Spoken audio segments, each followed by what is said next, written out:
On this tape, we're going to look at some of the, or rather my,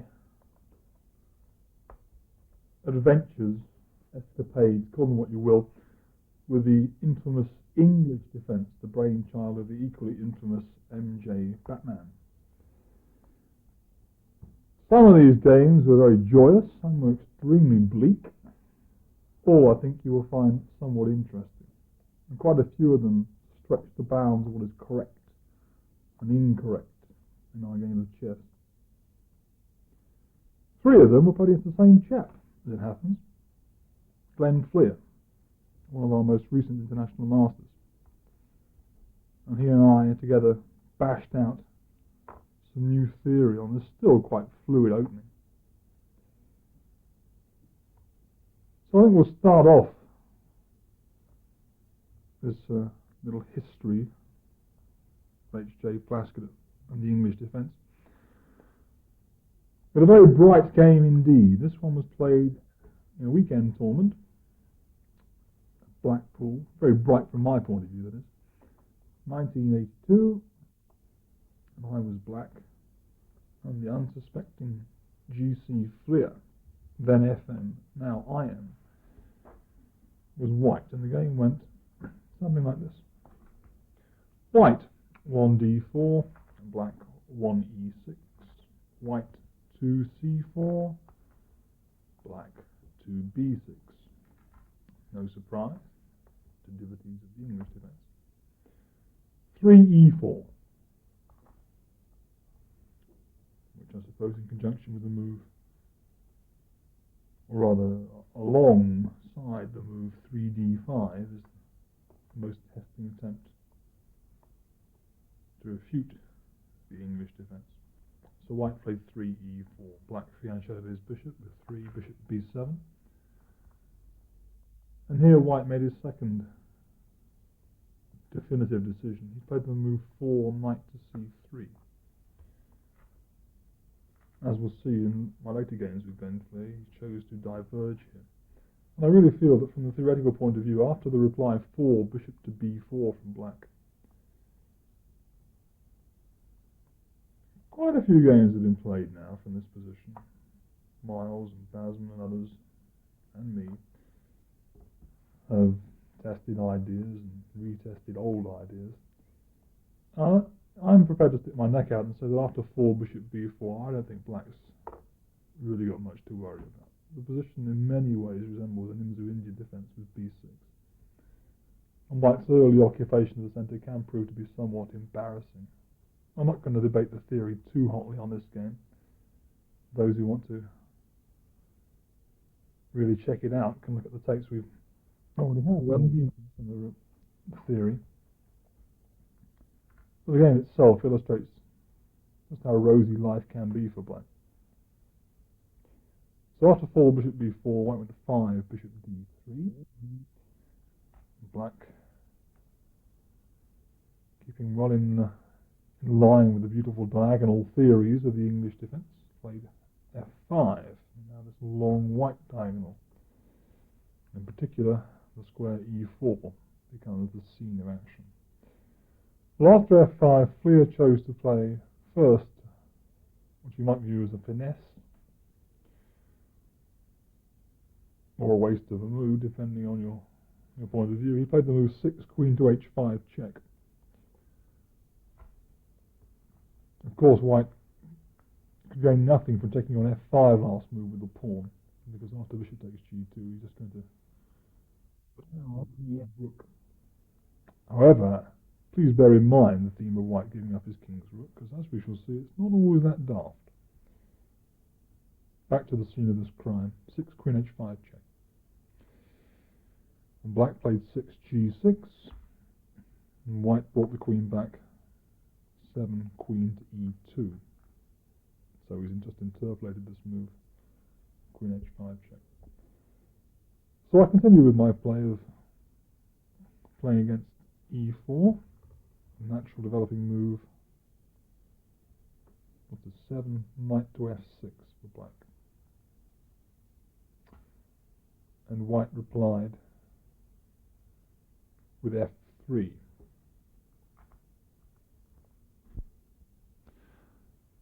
Well, after 8f3, white temporarily abandoned, black rather, temporarily abandoned the theme of pressure against e4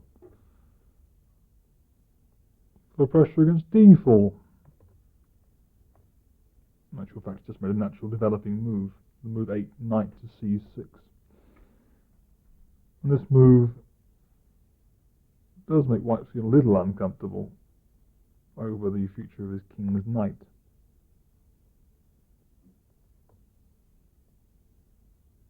Which has not the valuable squares f3 and e2 to go for.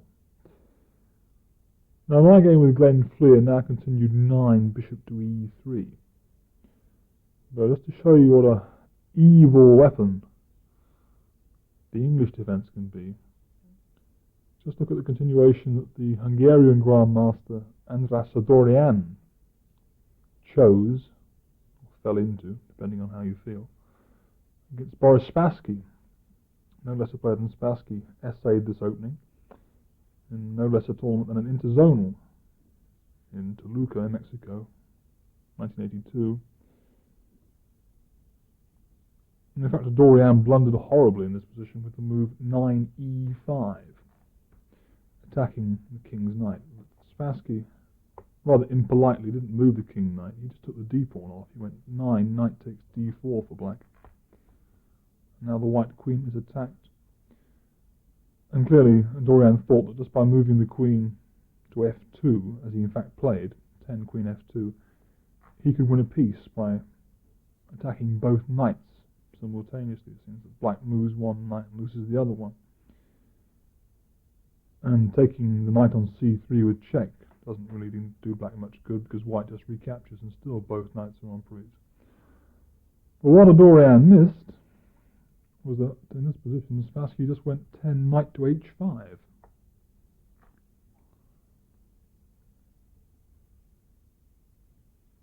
And black has just won a pawn, because if white plays 11 queen takes d4, which he did, black goes bishop to c5, which he did, winning the white queen for nebulous compensation. In fact, Dorian dragged the game on for a few more moves, so he could have resigned with a clear conscience here about move 13, which is always rather embarrassing. So, there we are. That was rather a nasty escapade with the English defence. The terrible move 9e5. Well, back in Blackpool, Glenn came up, and this is diagram 1, played, instead of Spassky's, beg your pardon, Boris, instead of Dorian's e5, he played 9 with white bishop to e3, defending this queen's pawn. And my next move is perhaps a little questionable. I'm not really sure it's a bad move. I think black has a number of choices here. Black players could try the move e5 here. So that is really very, very sharp indeed. Black players could castle here, perhaps not worrying too much about the advance e5 from white, because then the black knight just goes to h5. It's not so badly placed. It can help to knock out the props from the white centre with f4, for instance, or d6 later for black could undermine the white centre. Other moves after 9 bishop to e3. Well, the move 9 queen to e7 for black. It's not so silly. Perhaps castling queenside could follow. And a totally natural system of development for white isn't immediately obvious. But as I've already said, I don't think that after the 4th move, black should have any real theoretical problems here.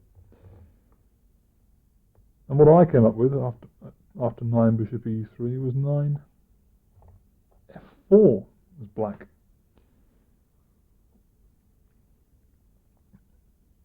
And this move seemed to cause severe disorientation in Fleer's mind. because he now proceeded to produce a series of questionable, to say the least, moves. I think the only logical move for white here is to retreat 10 bishop to f2, which Fleur did not play. And after 10 bishop to f2, again there are several continuations for black. Black could consider queen e7, hoping to take on c3 later on castle queenside. He could, instead of 10 queen to e7, he could play 10 bishop takes knight check. Follow up with queen to e7, or e5, or d6, or indeed many moves which sort of fit into the Nimzo-Indian concept of playing against these doubled c-pawns. Though I almost hasten to add that white is not without his own trumps in that position, with the two bishops in the centre. And also after 10 bishop to f2, perhaps the simplest and best move would be to play 10 e5.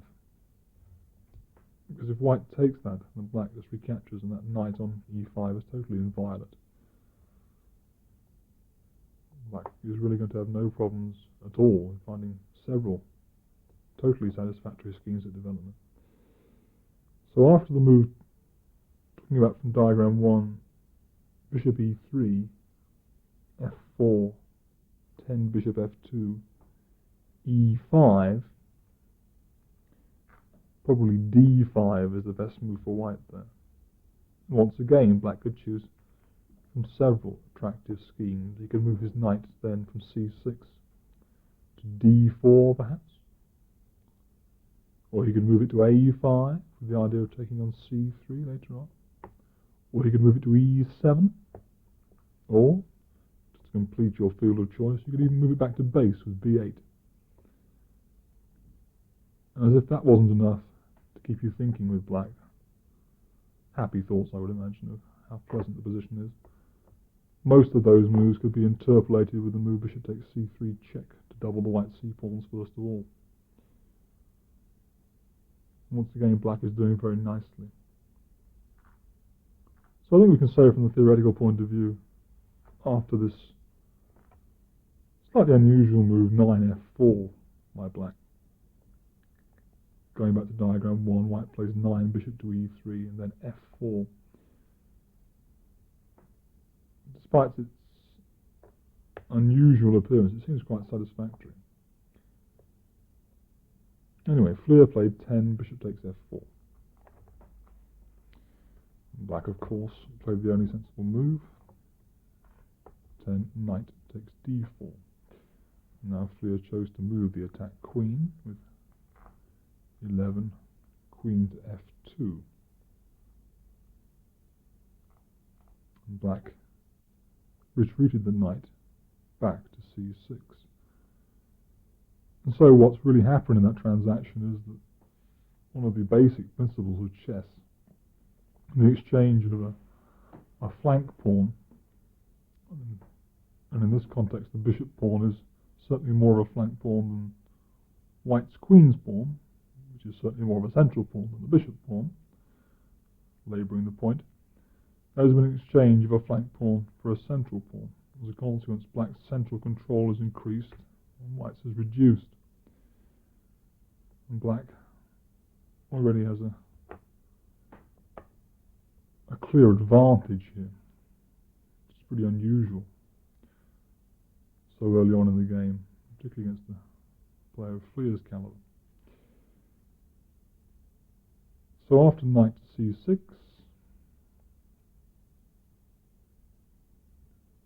white continued development with knight from g1 to e2.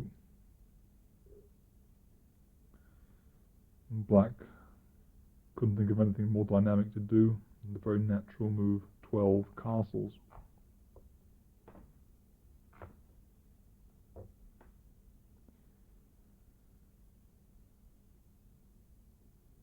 Now black is certainly extremely comfortable here, but nevertheless had white now castled queenside, for instance, suggesting the move 13 castles queenside for white. There was a long struggle ahead. As it was, white contrived to lose this position 3 more moves. He tried to move 13, queen to h4, which appears completely motiveless. Indeed, after the very natural reply, 13, bishop e7,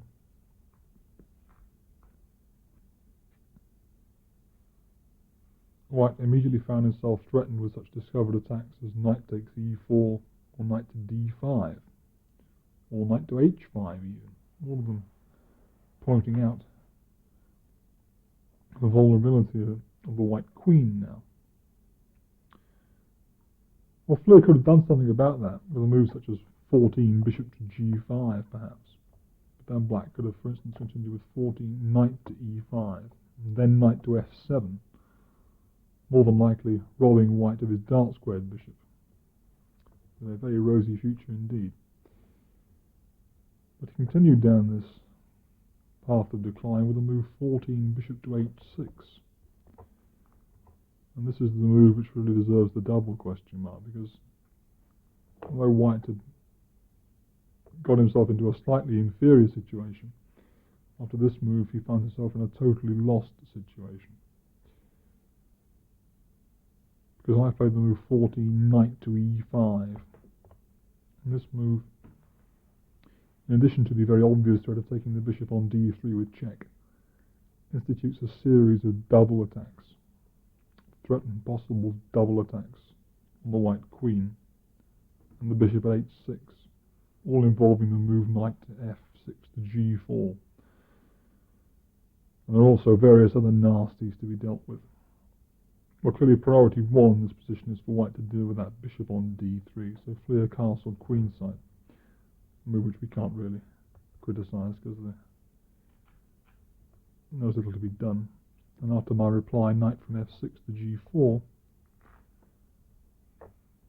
White resigned, because one of several ways for Black to win rather is that White must move the attack queen to protect the bishop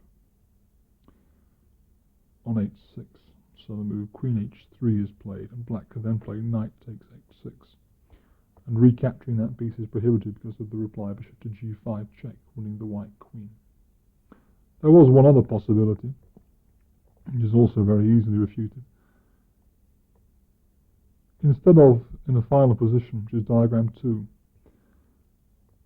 of White playing queen to h3, the move 16, queen to g3, hoping for Black to take on h6, then White can recapture on e5.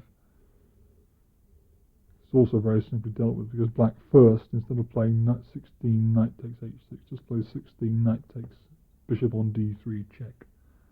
And after White's recapture, he then takes the bishop on h6. Mathematics reveals him to be a clear piece up. And that was the first adventure in the English defence. Well, clearly Mr. Fleur wasn't prepared to take this lying down, so when we crossed swords again 2 months later in Blackpool, L3, Boreham Wood, he was well armed for the meet, and the game went like this: 1 d4, Black 1 e6, 2 c4, 2 b6, 3 e4, bishop to b7, 4 bishop to d3. Now it would seem, at the time of recording, I'm talking about early 1983, that this move represents the acid test of the concept of the English defence. Now, in his tape, based on the work of Otto Hardy and considerable research of his own, Mr. Basman recommended 2 ideas from this position. One of them hair-raisingly sharp, involving the sacrifice of a rook for White, which we're going to see in this game, and another one involving the sacrifice of 1 or 2 pawns from black.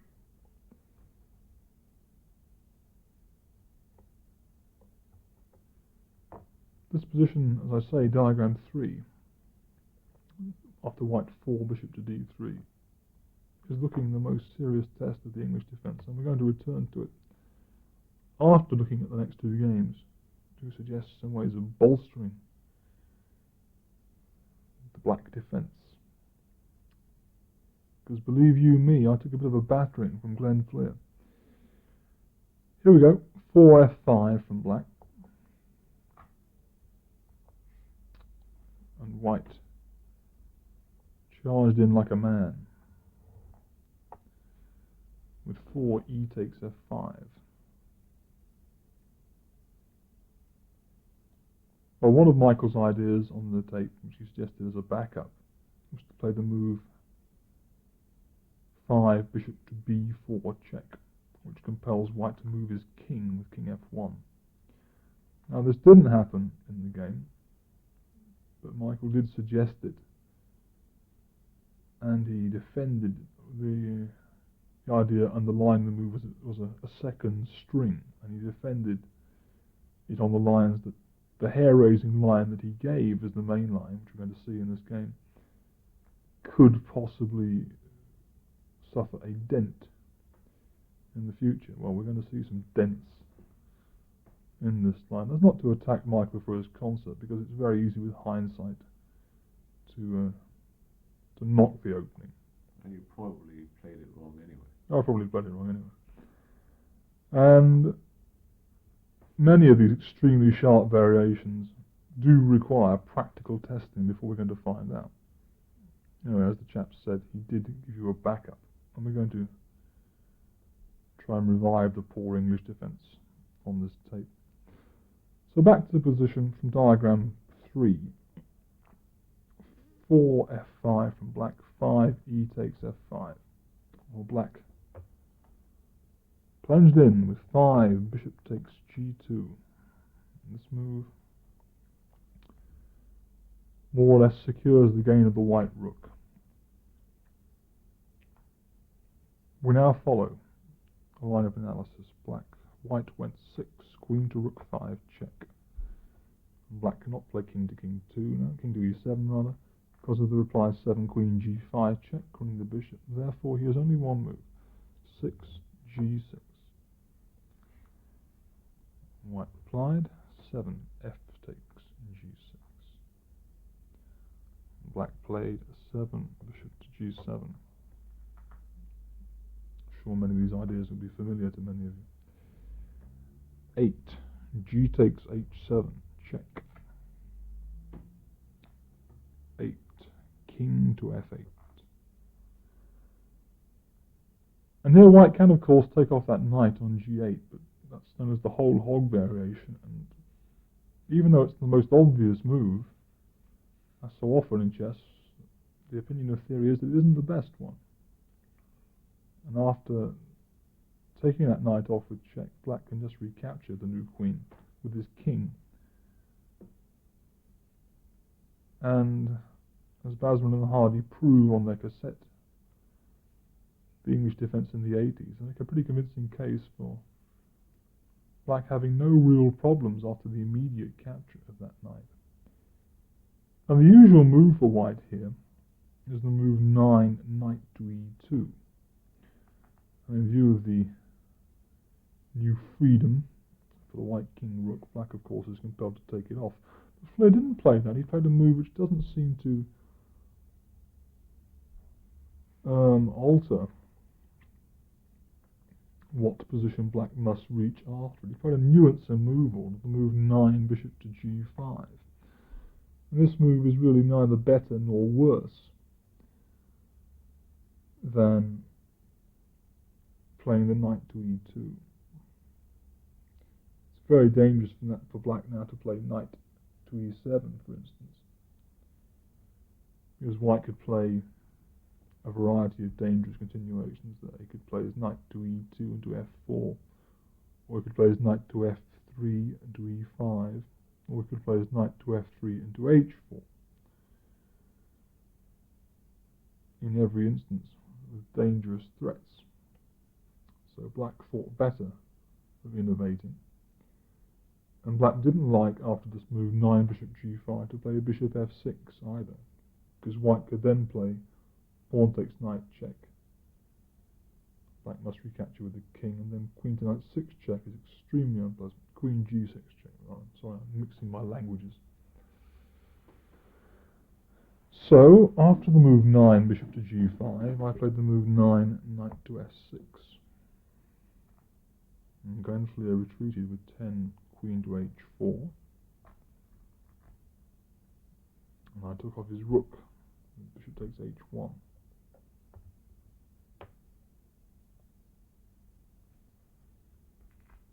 Even though in this given situation the rook wasn't going anywhere, I could think of nothing better than to revert to a position that usually arises from the move order 9 knight to e2. Well, after I took off his rook, he played 11 knight to e2. And I played 11 knight to c6. He played 12 knight to d2. Again, for people wishing to become conversant with the theory of this highly critical line, it's all spelled out in detail on Mike and Otto's tape. And they make a pretty convincing tape. They're a pretty convincing case for black being on the board, with the exception of this move, 12 knight to d2. Previously, ideas like 12 knight to f4 had been tried, as in the game Brown-Miles, which Brown won crushingly, but when the analysts got together and looked at it under the microscope, they found that black wasn't doing so badly at all. But after this move, 12 knight to d2, it was suggested on the Masman and Hardy tape to try the move 12, wait for it, 12 b5 with black.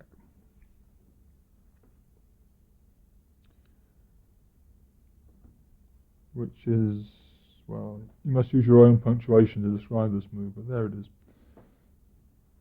Basically, the idea is just to take some attention away from the white pieces, which, even though they are a rook less, are still pretty formidable in their horrific attentions towards the black king side. In particular, the pawn at h7 is an appalling nuisance, and it's worth noting that the opinion of Grandmaster Nunn on spec, when he first saw the move 12 b5 being played, was that it was a bad move because it did nothing to get rid of the pawn at h7.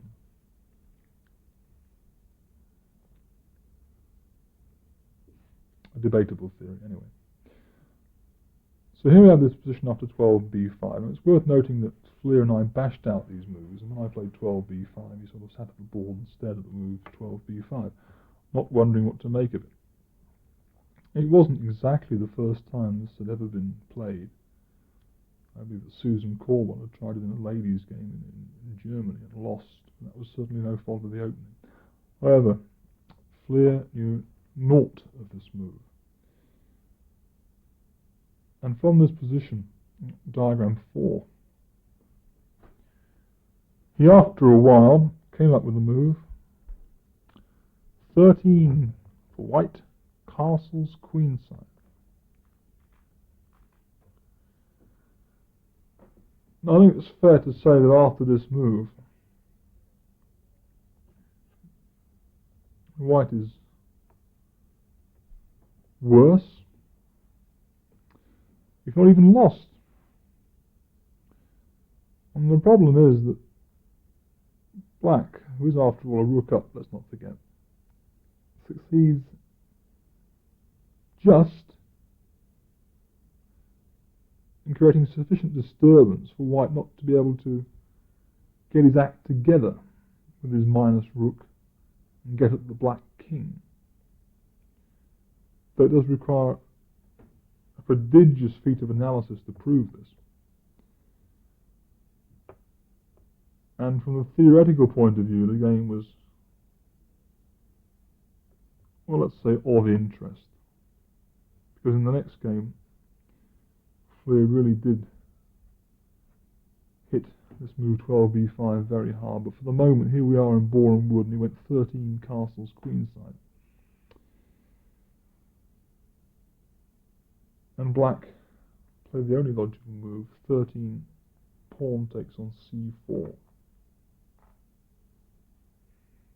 Momentarily ignoring the attack on the bishop on h1. And creating his own attack on the bishop on d3, and also, and this is very important, gaining that vital d5 square.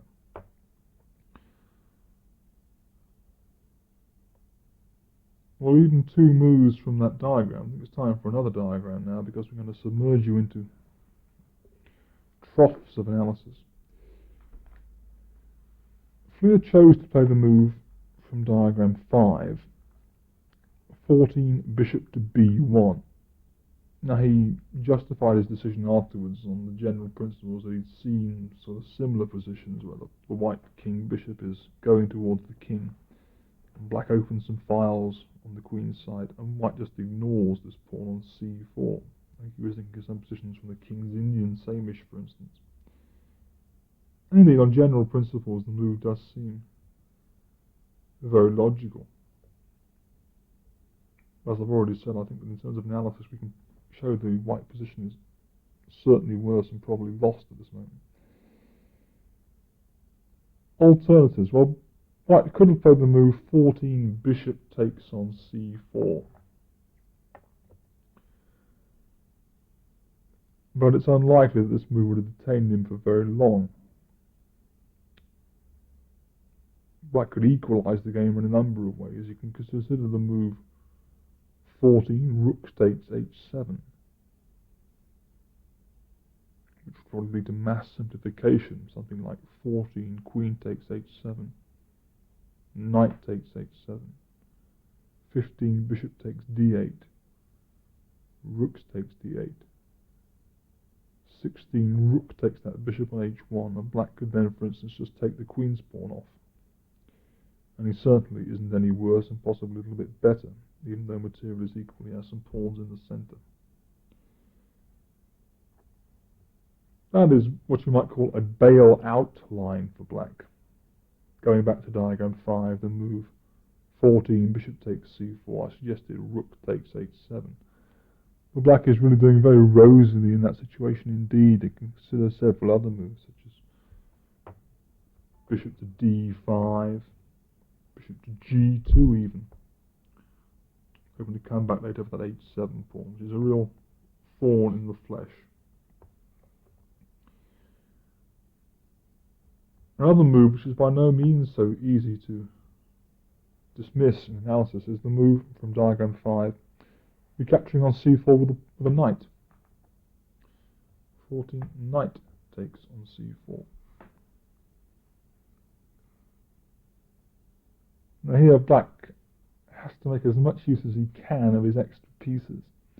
I think the move 15, wait a moment, 14, isn't it? Yes, 14, bishop from h1 to f3 is called for.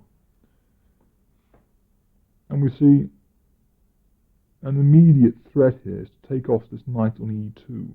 And after the recapture with the bishop, that pawn h7 is once again exposed. And time again, you will find that even in the most labyrinthine complications, the key to the black defence is getting rid of that pawn on h7. So after 14, bishop to f3,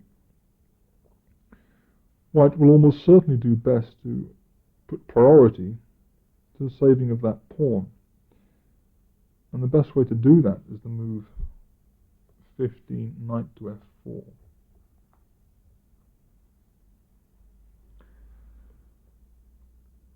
Now, one's original impulse here with black is to take off the rook on d1 with the move 15, bishop takes d1. But I don't think it's best. Let's look at it for a moment. After 15, bishop takes d1, I think the best move for white is just to recapture with 16, king takes d1.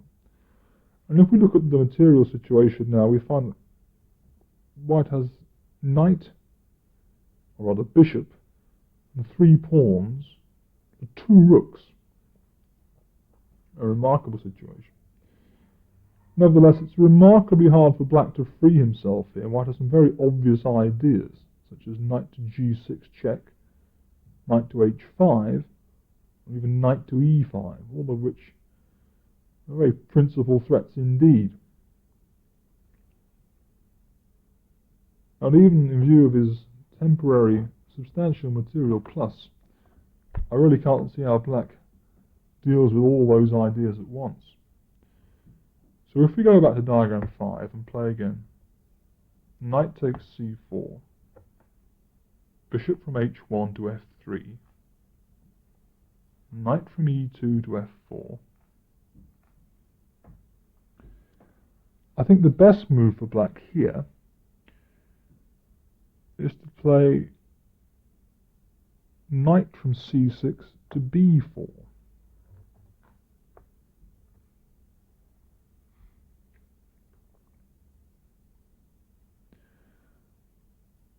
Now this move again contains this venomous idea of taking off the bishop on d3 and thereby getting access to the pawn on h7.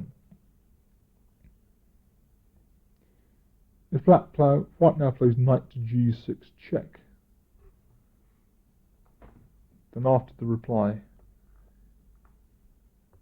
king to e8, and then 16 knight takes h8, taking the biggest bit, I would imagine that black could safely recapture on h8 with his bishop. And now the material balance has shifted for the time being to the not so powerless state of only 2 pawns for a piece for white, but his attack has been reduced somewhat in ferocity, and more important, there are still 2 pieces on prise. The rook on d1 and the bishop on g6. Now, this is not a 100% exhaustive analysis, but in view of this fact that if the rook moves, that bishop on d3 goes with check. If the bishop moves, black is going to get a whole rook. It would seem that white can't really pose any problems at all. I can only try to do so in a variation that gets rid of the attack on both bishop and rook. So the only move to look at is really 17 bishop g6 check. King e7 in reply, and I don't see a totally convincing continuation here for white. Black can probably unravel and set in various ways. And he is, after all, a piece up. And so this variation doesn't look 100% convincing for white. So from diagram 5, a better idea for white, though we can also defuse this one, is to play still. Let's look at this move. 14 knight takes c4. And black plays 14 bishop from h1 to f3. And as before, white goes 15 knight from e2 to f4. Black plays 15 knight from c6 to b4. Now I just looked at the move knight to g6 check. Another very natural move is to keep a hold on the h7 pawn by playing bishop from d3 to b1. Here too, I don't like the idea of taking that rook on d1, because after the reply king takes d1, as in the analogous variation we looked at before, I still think white has very dangerous threats indeed here, such ideas as knight to e5, knight to h5, or knight g6 check. Therefore, after the move bishop to b1, I would recommend the rather surprising move, but somewhat thematic move, Knight takes a2, check.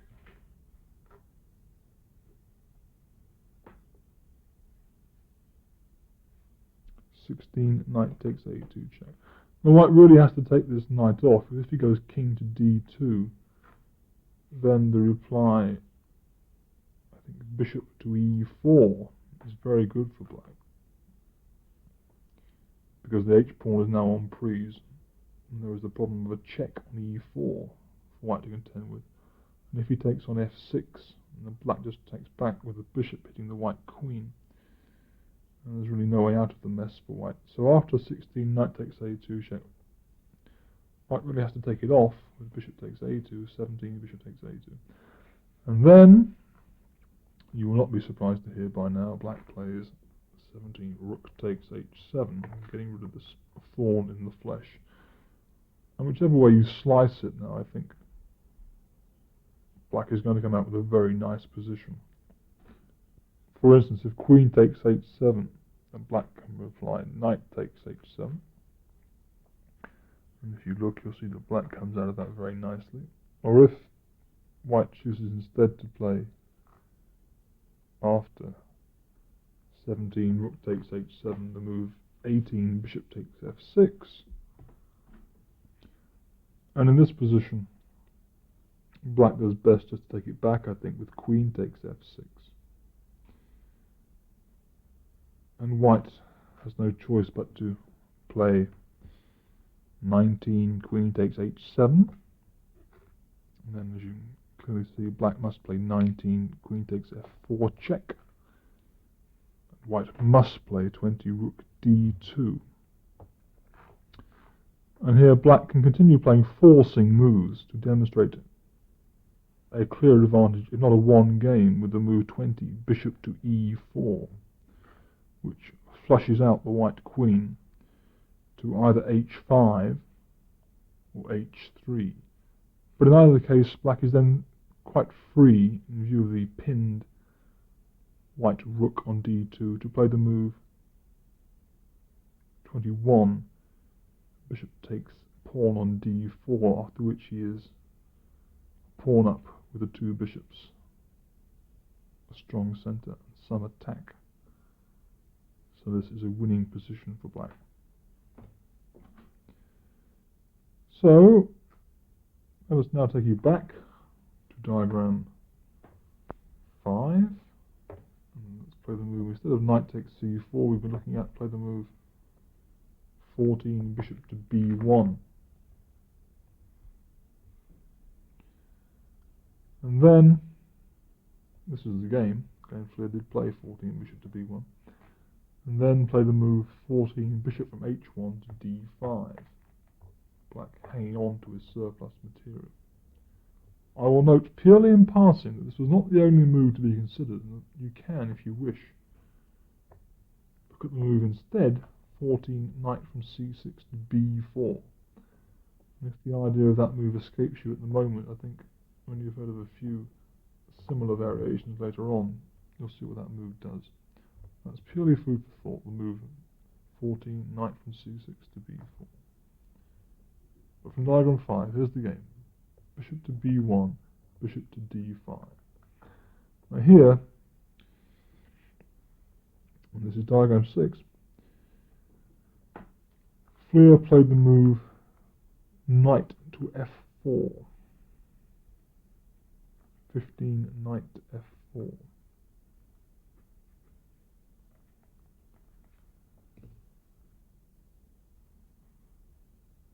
But the move which really demands attention as well is the move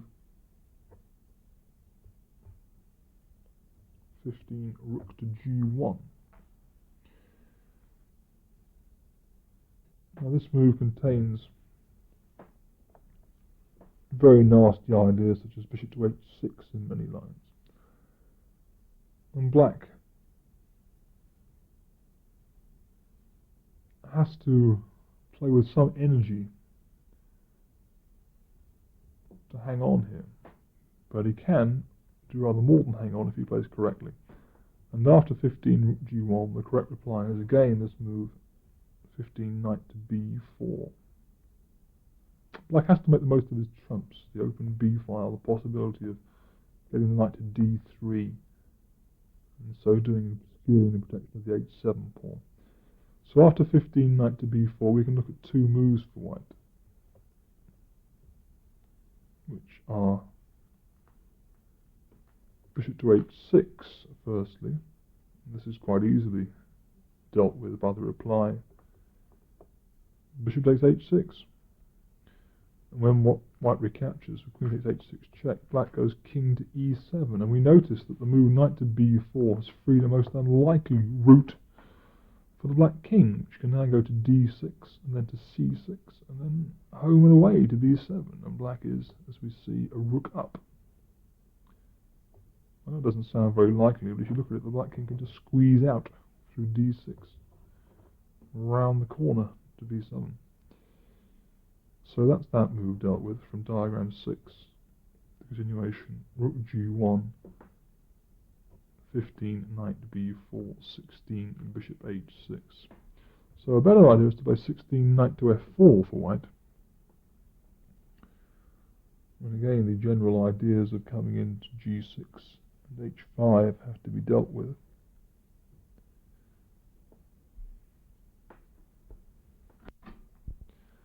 And here, I'll leave you to consider what black should do, this epic stage in the saga, after knight f4,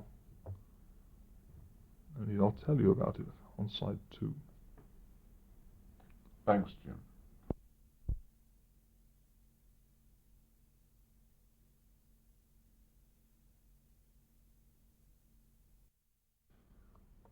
When we left off, the problem was, what was black to do after, from diagram 6, rook g1,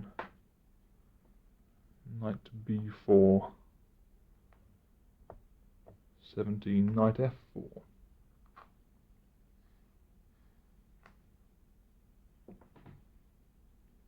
I do believe it's 16, knight f4, isn't it? I beg your pardon. I think the answer to the question is that black must play the move knight to d3 check here. And if white moves the king, then black will take the h-pawn off, or the knight on f4. So white really must take this knight. And if we look at the move 17, knight takes d3, then I think black is just best advised to recapture with c takes d3. And the maneuver knight from c6 to b4 to d3 has really achieved a great deal for black, because this knight isn't that useful a defensive piece for black. And it has rid black of an extremely dangerous aggressor, the white king knight, which is now gone. And in this position, I think black can calmly continue whatever white does with the ideas of king e7, queen f8, and be a rook up, which in the long run will come in quite useful. So that dismisses the idea of 17, knight takes d3 in reply to the check.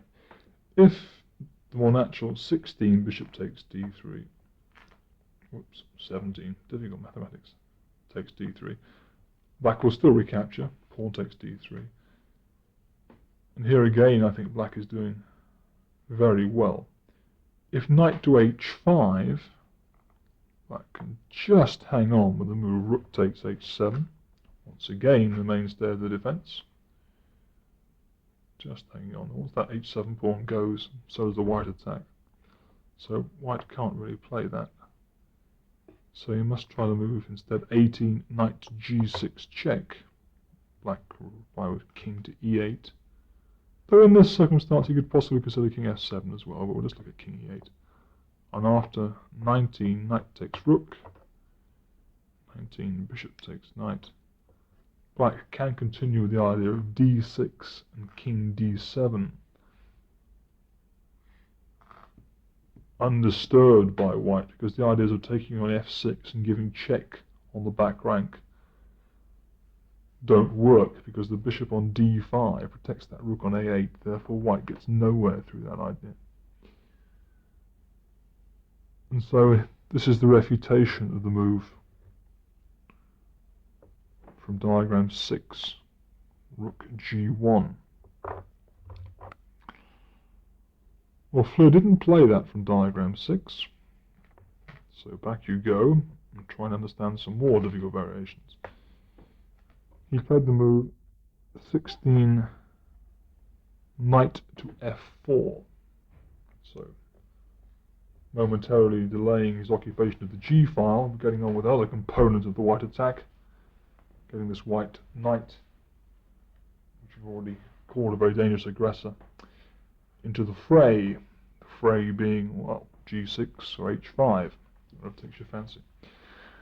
Now here, again, for those people who want to experiment, I would note the move 16 knight to b4, with similar ideas to the variation we just looked at, of getting to d3 or another kind of self-immolation on a2 to deflect the white pieces from the principal goal of the black king. That's a move to toy with, 16 knight b4. I'm not going to analyse it in any depth.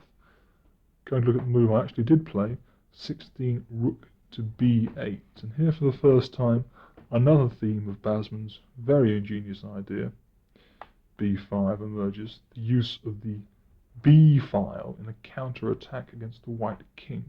It would seem that in this variation where white has given up a rook for attacking play, he has all the attacking ideas, but it's not quite so. This is a very ingenious idea to get our own open file against the other guy's king. Now this position, this is from diagram 6, knight to f4, black plays rook to b8. Fleur played the move 17 rook to g1. That's 16, isn't it? Not easy counting. 16 rook to g1. We'll come back to that in a moment, but the move I want to look at, again from diagram 6, knight to f4, rook to b8, is the move 17 knight to h5. Now, this move really does stretch black's defensive resources to the limit, but we find how extraordinarily resourceful this black position is. I'd like you to switch off and think just what black can do after 17 knight to h5, because the analysis spews up a tremendous amount of creative defense. Well, the thing to do, the only thing to do after 17 knight to h5 is to play 17 knight takes d4. And this is diagram 7. 17 knight takes d4. And suddenly we begin to see the components of a black counterattack, the b file and the long black diagonal. Now there are three main variations for white to consider after 17 knight takes d4, and they're not too easy to spot because they involve capturing of black pieces. Let me first dismiss from diagram 7 the most obvious move, which is pretty easily dealt with, and that is the move 18 queen takes d4. This is not one of the main variations, because black simply replies 18 knight takes h5. I think you can soon see in this position black has very, very cleverly beaten off the white attack completely. You can meet queen to c5 check with d6, and otherwise white is just a rook down. So that's the refutation of the move queen takes d4 from diagram 7. Instead, from diagram 7, I'm going to look at the three moves. First of all, knight takes g7, call that A, and B, bishop takes f6, and C, knight takes f6, the three possible captures apart from taking on d4. So first of all, A, 18 knight takes g7. And black refutes this by first of all giving check with knight to e2 check. No prizes for white's move, the only legal one, king to c2. And black can then play rook takes h7, again, key to black's defense. And if you look, you will see that Remarkably enough, white doesn't have a single square for his queen in this position, and is forced to go in for either bishop h6, which black can soon deal with, like king g8 or some other temporary move, or to play the move queen takes h7. In that case, black can just recapture with knight takes h7.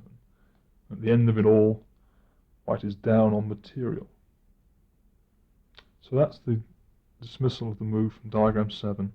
Knight takes g7. The other recapture, one of the other two recaptures, is to play the move b, bishop takes on f6. This too black can refute in very ingenious style. It goes 18, knight to e2 check. As before, as again white has only one legal move, king to c2. And here black holds it all together with a remarkable piece of gymnastics. He plays the move rook takes h7, holding the whole act together because white cannot capture the queen because of the reply rook takes b2 checkmate. Therefore white's attack is completely bankrupt, and in this position after rook takes h7 he can do nothing better than to play bishop takes g7 check. Black recaptures rook takes g7. White can then exchange queens with queen takes d8 check. Black recaptures with rook takes d8. White can then take the rook with knight takes g7. Black recaptures king takes g7. And the end of all that is that black is a clear pawn up in the endgame. A variation of extraordinary beauty, rook takes h7. Line C, going back to diagram 7, after knight takes d4, is for white to try and win by the third capture, which is to play knight takes on f6. Not the most obvious capture, but as we've seen, the other two can be refuted by analysis. And after knight takes f6, black again plays 18, knight to e2 check. White again has only one move, king to c2. And I think the first move to look at here, and I'll say straight away it's a false trail, but it's a very ingenious idea, is to play the move for black 18, queen to e8. Now the idea is to surface at g6 with check, or even checkmate, because it's a horribly strong check. And the fact that black's just put the queen on priest to the knight isn't a real fact, because knight takes queen is met by rook takes b2 mate. Again. So after move 18, queen to e8, white is hard pressed to find the defense, but he can do it, and I think we can demonstrate a draw here. And the correct result is a draw by perpetual check, and I think the following variation is completely forced for both sides. White can play after 18, queen to e8. 19, knight takes on c4. Now in this position, black gains nothing from the check on g6, because white just plays king d2 in reply, and black has no move. So he must play the move 19, bishop takes c4. And white still can't take the queen because of the reply rook takes b2 mate. But he can give a better move, and that is to play 20, knight takes d7 check. Well, black can't play 20, king f7, because he gets mated with 21, queen h5 mate. It's a very sharp position. So black must play 20, queen takes d7. White must recapture with 20, rook takes d7. Now, black attack reaches its climax, with black playing 21, rook takes b2 check. White has only one move, king d1, only legal move. And now, if black captures on b1 with check, that bishop, it's a serious error, because white goes king to d2 and escapes to e3, when he will win. So the only correct move now for black is to play 22 knight to c3 check. Both sides have to walk a tightrope here. White can't play 23 king e1 because of the reply at 23 rook to e2 check, followed by discovering check on e4, taking the white queen, and then, you're still with me, taking the bishop on b1 with a knight. Very, very complicated variation. So white can't, after 22 knight to c2 check, play king to e1. He must play 22 king to c1, 23 king to c1. Now black again can't take the bishop on b1 with check because of the reply king to c2, and he has no more checks. So he is forced to repeat the position with the move knight to e2 check. White's only move is king d1, and black must play knight to c3 check now. White must play king to c1, and black must play knight to e2 check, and we have a remarkable draw by repetition. So that is analysis of the possibility. It's not totally superfluous. I'm not just giving it to show pretty variations. It's a very daredevil idea by black to get his queen to g6, but white can just stop it, and both sides have to walk a tightrope to a perpetual check. And that's from diagram 7, the move white. Third possibility, c, knight takes f6, black playing queen to e8. We've seen that white can then force a perpetual check. Well, there's no need for black to content himself with a perpetual check, I think, because black can probably win. Black can win, no probably about it. After the move 18, knight takes f6, he can play knight to e2 check, king to c2, queen to e7. And we see that the knight on f6 is in effect pinned, because if it moves by playing knight takes d5, there is once again this mate on b2, rook takes b2, which by now will be no surprise to you.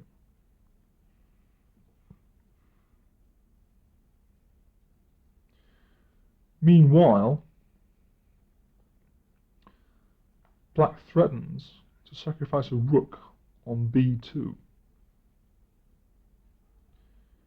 And it's very hard for white to do anything about this, so there's also the possibility of black playing queen to b4 in this position.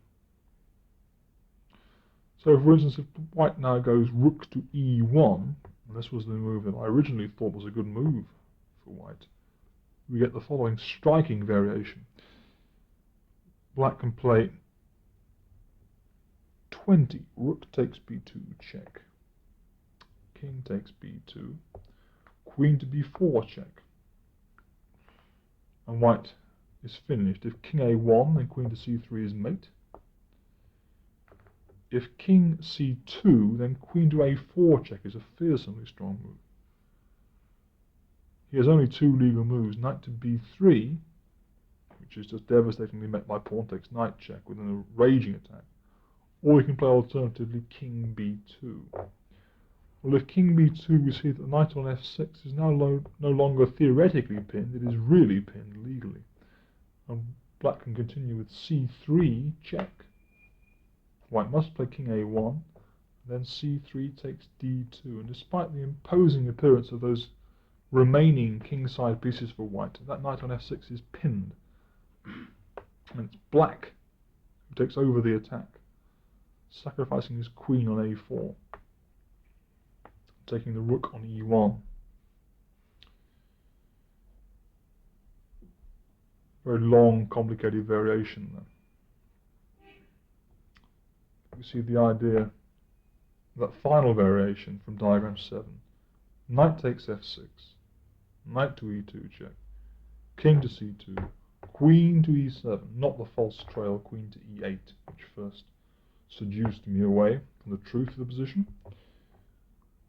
Black holds it all together. Remarkable culminative defense.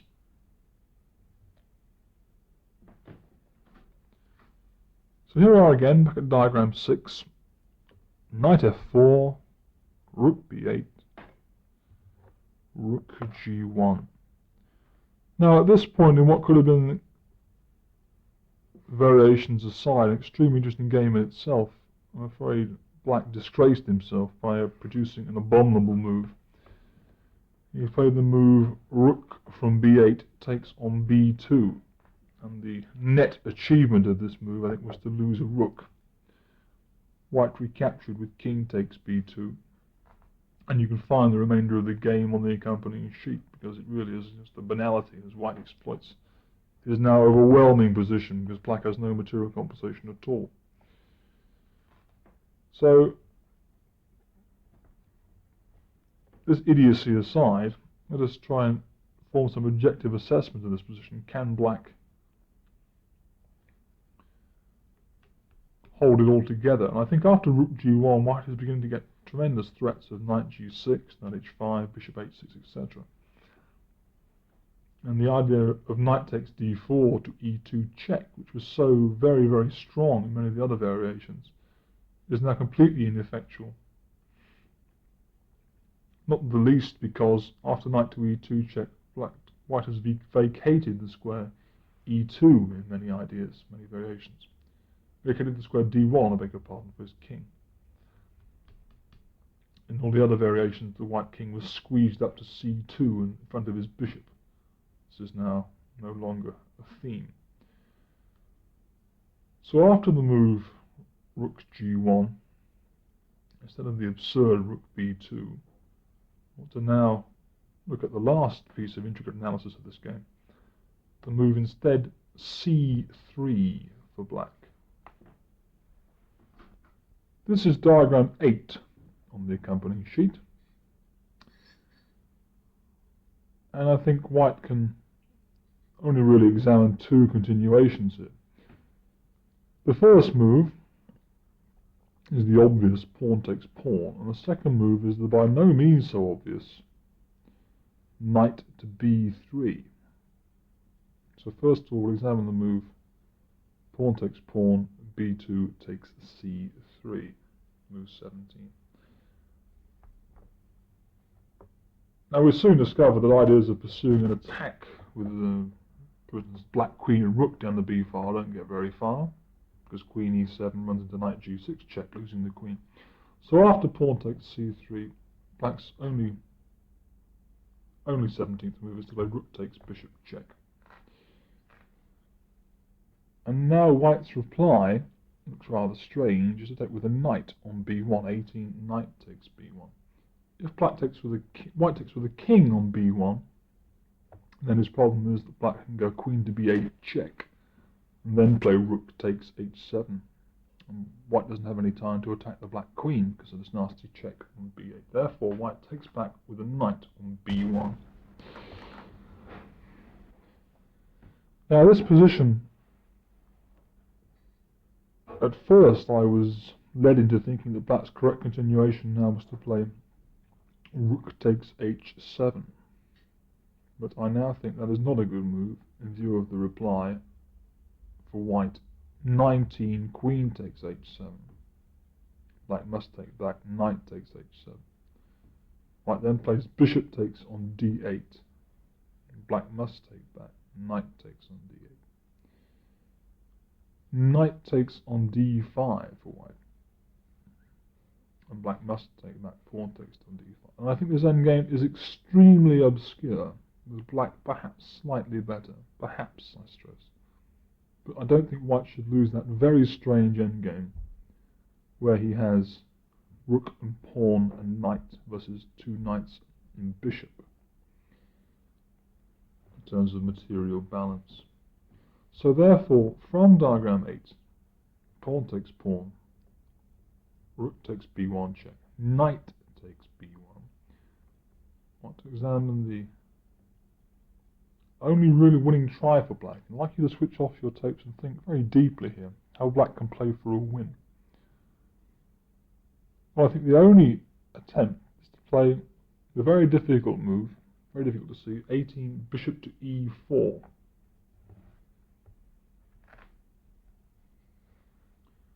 Now this move attempts to once again get rid of the h7 pawn And I think it succeeds in so doing. We saw the immediate rook takes h7 was terrible, because as a winning attempt was terrible, because white could take off with the queen, use the queen to take off the rook on h7. But now this no longer exists, because there is now a bishop controlling that square, and the bishop itself can take off on h7 or can support the rook. So we can say the h-pawn is gone after bishop e4. So if white was to play knight to d2 or something, black could just take the h-pawn off with a rook or a bishop. A totally winning position. The only two continuations to look at for white now are A, bishop to h6, and B, knight to h5. So first of all, 19 bishop to h6. And this seems satisfactorily met by the reply rook takes h7. And white doesn't seem to have any concrete way of getting on here. Black, of course, threatens the bishop on h6, and something like, for white now, 20, bishop takes g7 check, allows black to reply rook takes g7. Now queen to h8 check can be met by rook to g8. And if then, for instance, queen to h6 check, king to f7. And we see that this bishop on e4 is a very valuable defensive piece indeed. It's just controlling too many king-side squares now are controlled by the black pieces, and white's just run out of steam. The knight on b1 in particular is way, way from the action centre. So that dismisses the move bishop to h6. However, a superior try, but I think we can again demonstrate it's not quite sufficient, is the move 19 knight to h5.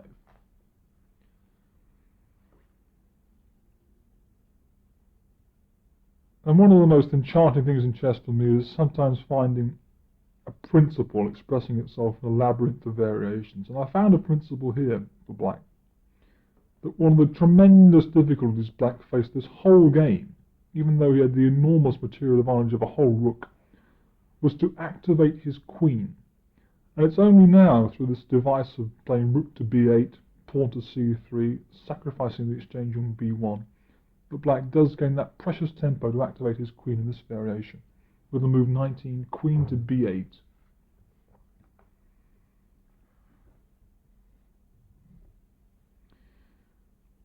Now, if white ignores, or rather tries to parry the attack to his knight on d2, his knight on b1, I beg your pardon, getting rather confused myself, his knight on b1, by moving it to d2, the black can simply play knight takes on h5.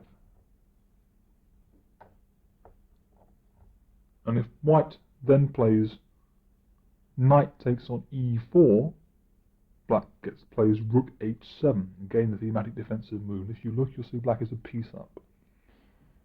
If after queen b8, knight d2, 20, knight takes h5, white plays queen takes h5, then black can safely play rook takes h7. Again, a clear piece up. So if we go back to diagram 8 and play for white, pawn takes c3, rook takes b1 check, knight takes b1, bishop to e4, key defensive move for black, knight to h5, 19, queen to b8 for black. And try instead for white to plough through on the king side. We can look at the move bishop takes f6. And here we can see that the black counterattack wins by a hair's breadth. And this is black who delivers mate, not white. As follows: 20, queen takes knight on b1, check. Clearly white has only one move, king to d2.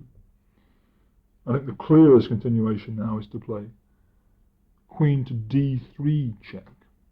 And white can't go back to c1 because of queen to c2 mate, so he must play king e1. And then the move bishop to f3.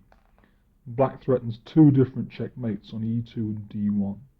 But white can only thwart these temporarily by giving check, so he can play the move bishop takes g7 check.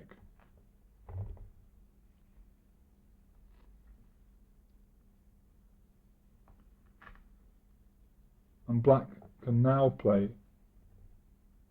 to wriggle his way out of these checks. King to e8.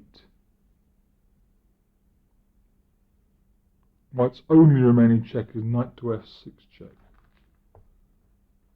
And black's simplest now is to play king to f7. And white can only stop mate by playing the move queen to h5 check. But of course black can win very simply with bishop takes queen. And so it seems that is the truth of the position after the move from diagram 8, c3, no, c3 has been played in diagram 8, pawn takes c3. The black can win with rook takes b1 check, knight takes b1, bishop e4, initiating his own remarkable counterattack which succeeds just to mate white before black has time. Now that is what happens if white plays what I think you would agree is the most abundantly natural reply to c3, to play pawn takes c3. And indeed, when I was analysing this game and trying to reach the most accurate conclusions, or dare I even say the truth, of these abominably complicated variations, I naturally devoted most attention to the move pawn takes c3. I wanted to quickly dismiss what struck me as the absurd idea of playing from diagram 8 the move knight to b3. But when I came to actually put a variation together, which to convince somebody else who I'm showing the game how easily black wins, I found it no easy task at all after this apparently absurd move knight b3. The idea is that this swift counterattack we saw, the queen and the bishop down the b file, or the rook down the b file, or indeed with any black piece down the b file, is blocked.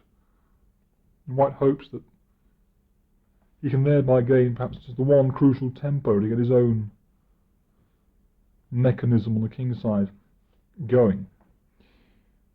Well, there are many, many ideas that seem very strong after knight b3. It seems black can do anything. He can take on b3 with a bishop, with a rook. He can take on b2 with check. He can play knight b4. Nothing I could find was 100% convincing, except the following piece of analysis, which I'm going to offer as a refutation of knight b3. I wouldn't be surprised if you could find another one, but as I say, it is astoundingly difficult, this blocking move of the b file, knight b3. So the continuation I'm going to suggest for black is to play 18 bishop takes b3. And I think white has no time to undertake anything on the king side now, in view of such ideas of pawn takes pawn on b2 discovered check. Check by black. And if white were to take back, black could then go bishop to a4 discovered check, and then play the key move rook takes b1, probably with check, getting rid of that bishop on b1, which we know holds the pawn on h7. If that sounds all a bit difficult to follow, don't lose sight of the fact that in this position with white to move, white is a rook and a bishop down. So after 18 bishop takes b3, we dismiss such ideas as knight h5 and bishop h6 for white as being too slow in view of his immense material deficit. So we look at the recapture. 19a takes b3. And again, lots of ideas seem to be on the cards. Knight takes d4, maybe for black, maybe rook takes b3, maybe pawn takes on b2 check, maybe this, maybe that. But something has to be found and put together as a defense for black. Moreover, not only is it a drawing defense, but a total snuffing out of this white initiative for black to emerge with some material advantage. And it can be done, I think, with the move 19 rook takes b3. I spent a long time looking at black taking on b2 and then sacking a rook on b3, for instance, to get his queen over to b8 and into b4 with tempo. Nothing was convincing. Only this move rook takes b3 was a totally convincing idea. And white can now play the move 20 bishop h6. And you should not underestimate the white initiative here. If black goes 20, bishop takes h6, white can reply queen takes h6 check. If king d6, knight to g6 check. And if king d6, it's by no means clear that black is getting away because of queen to f4 check. And black may be forced to play the move e5, forking himself.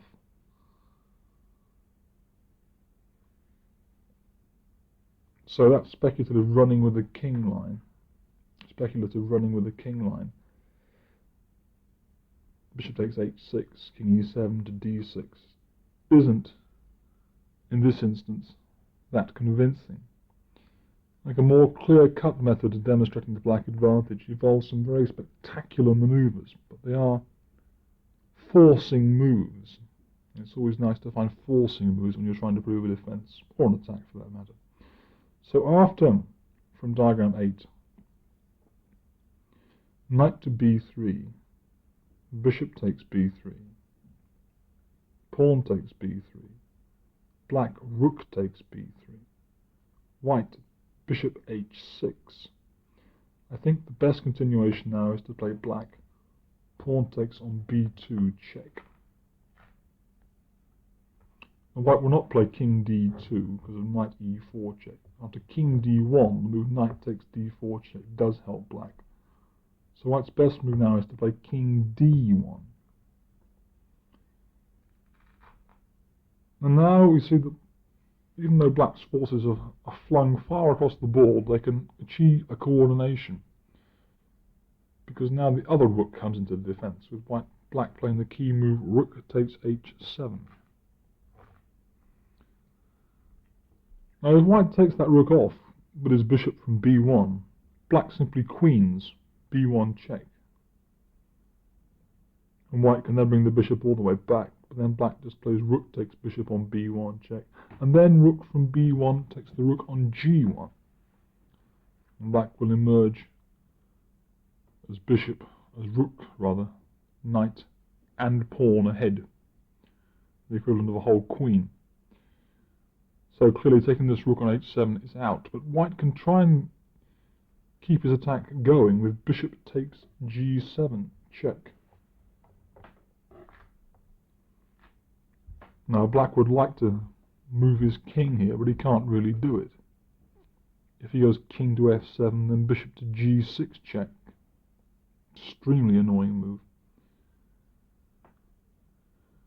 So, in this position, black is really forced to play after bishop takes g7 check, rook takes g7.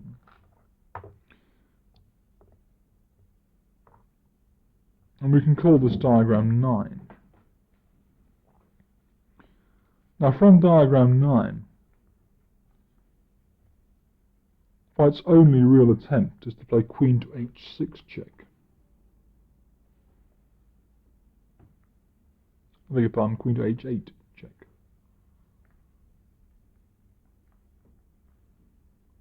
Other moves just seem too slow.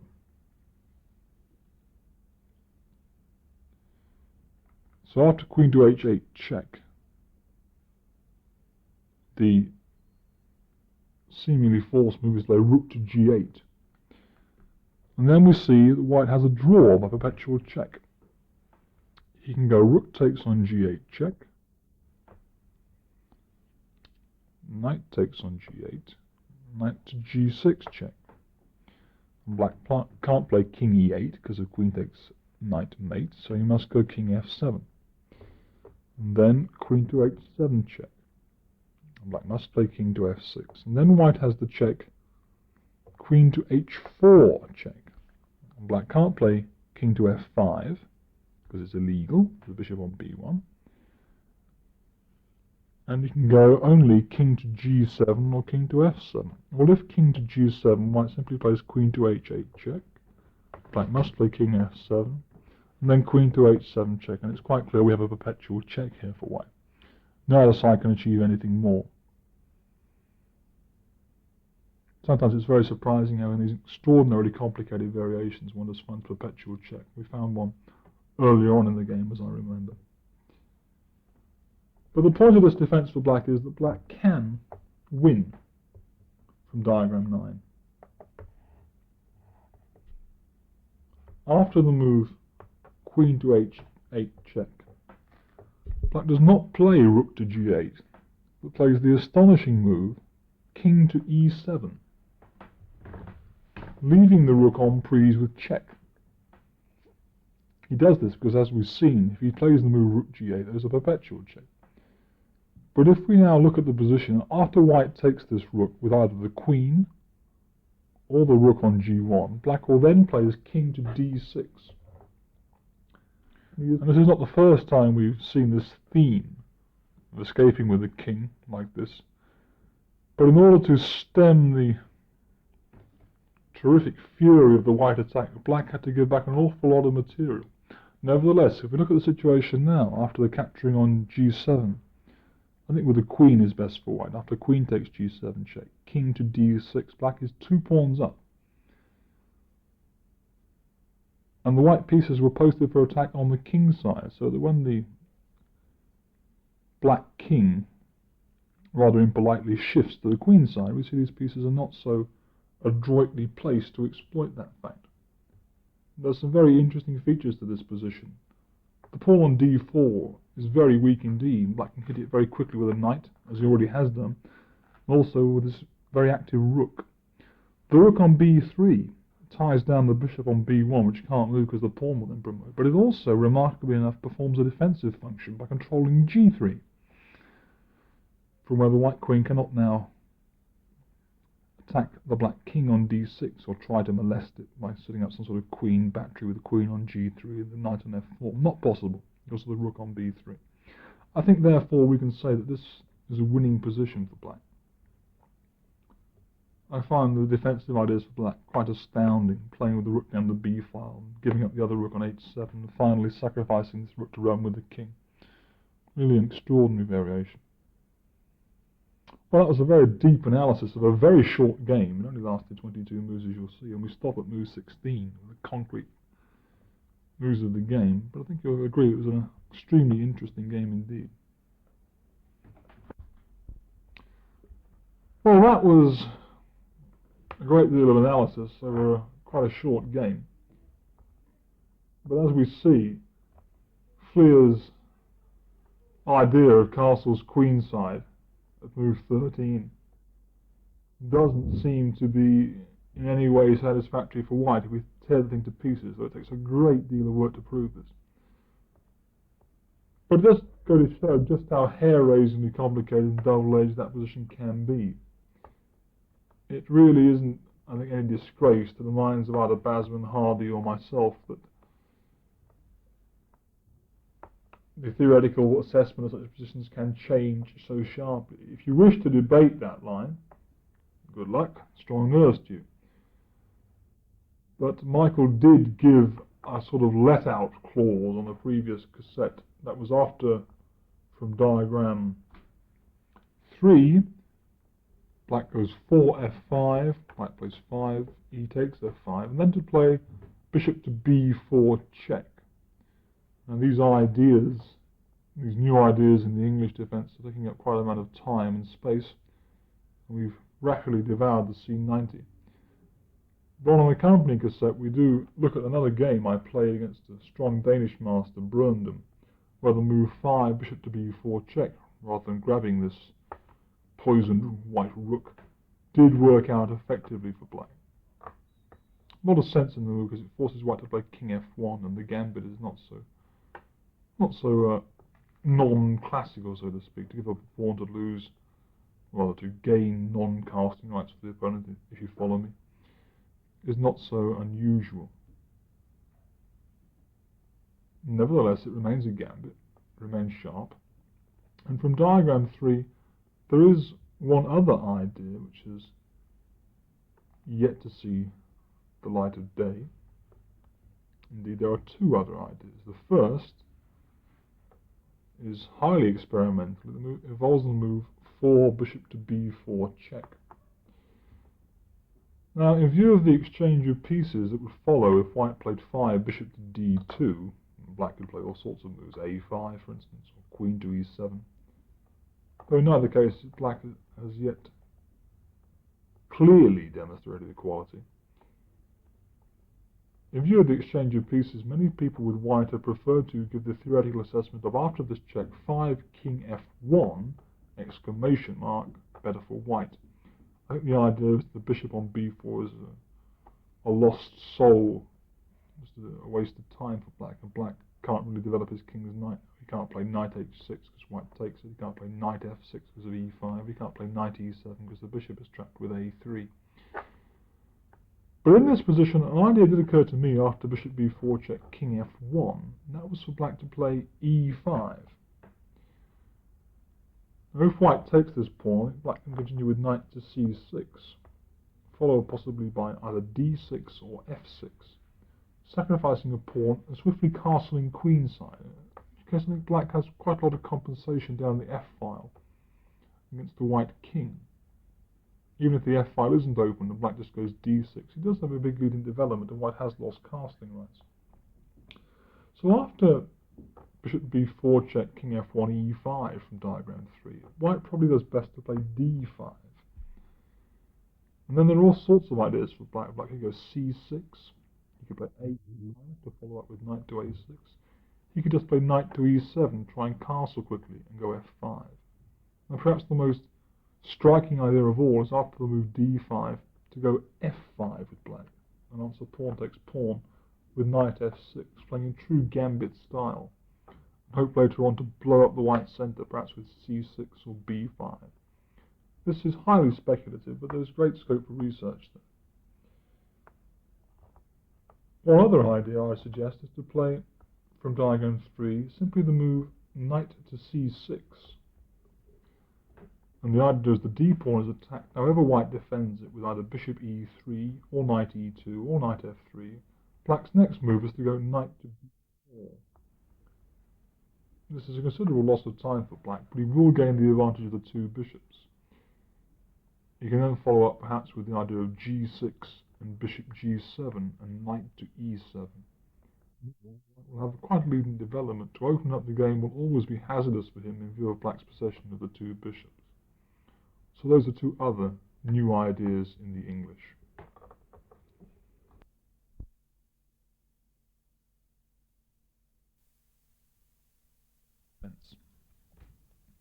From Messrs. Basman and Plaskett Incorporated. If you looked at the first tape, I should say immediately that this tape can be viewed as an independent entity, though probably it's best listened to in the context of the second part of the first one. But if you did listen to the first one, you'll know that I looked at a couple of games with the English international master Glenn Fleer, both of which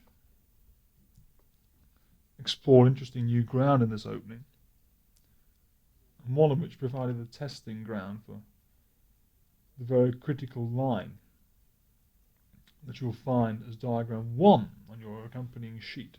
That is after the move 12b5. In this, what must be now the critical acid test of the English opening, the English defence rather.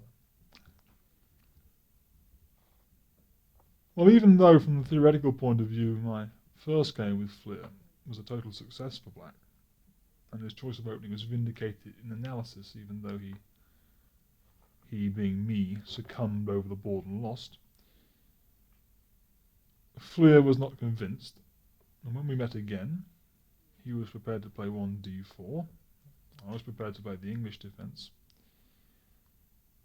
and the first 12 moves of our previous game were quickly repeated, until we reached a position when I once again tried Basman's brainchild, 12b5.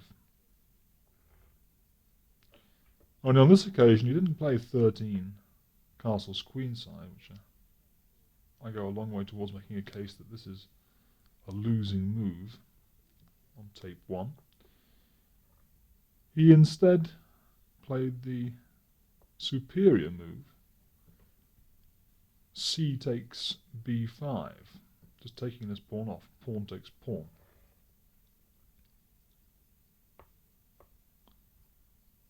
which, amongst other things, has the advantage of taking another pawn.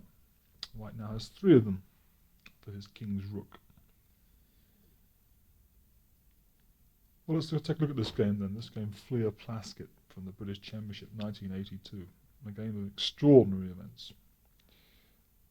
Well, there's no prizes for black's move after the pawn takes pawn. He played 13, knight b4.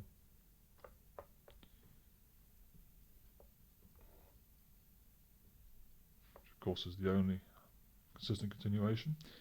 And Fleer then moved his attacked king's bishop all the way to g6.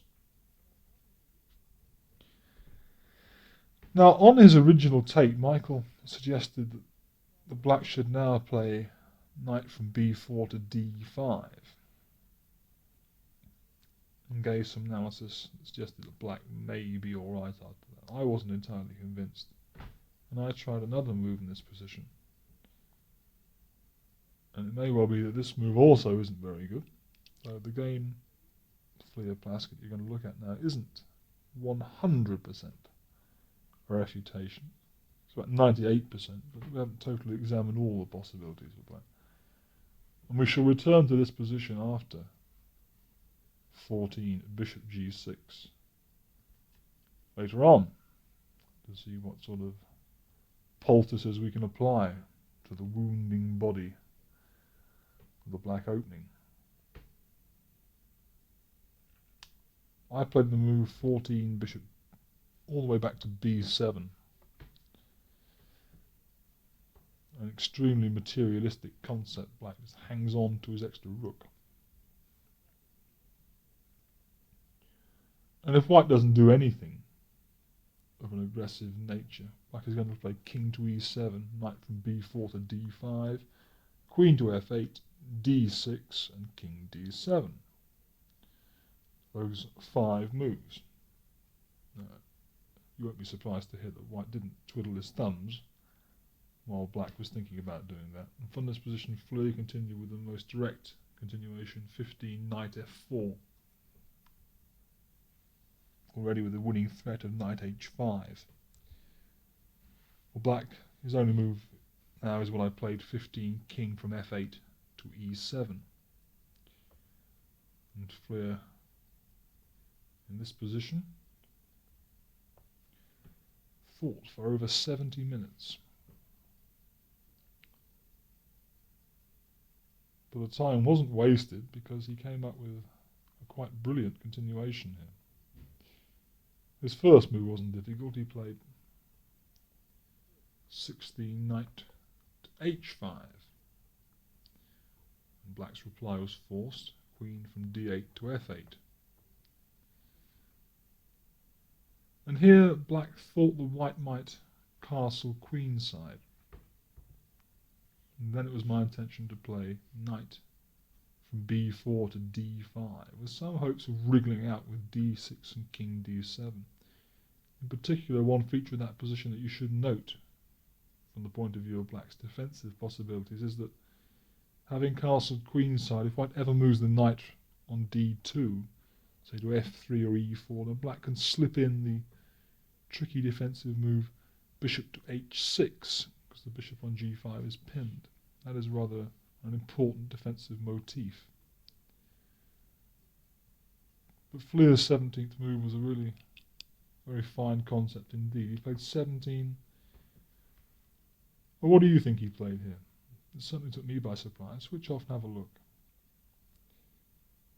Well, the answer is he played 17, pawn from d4 to d5.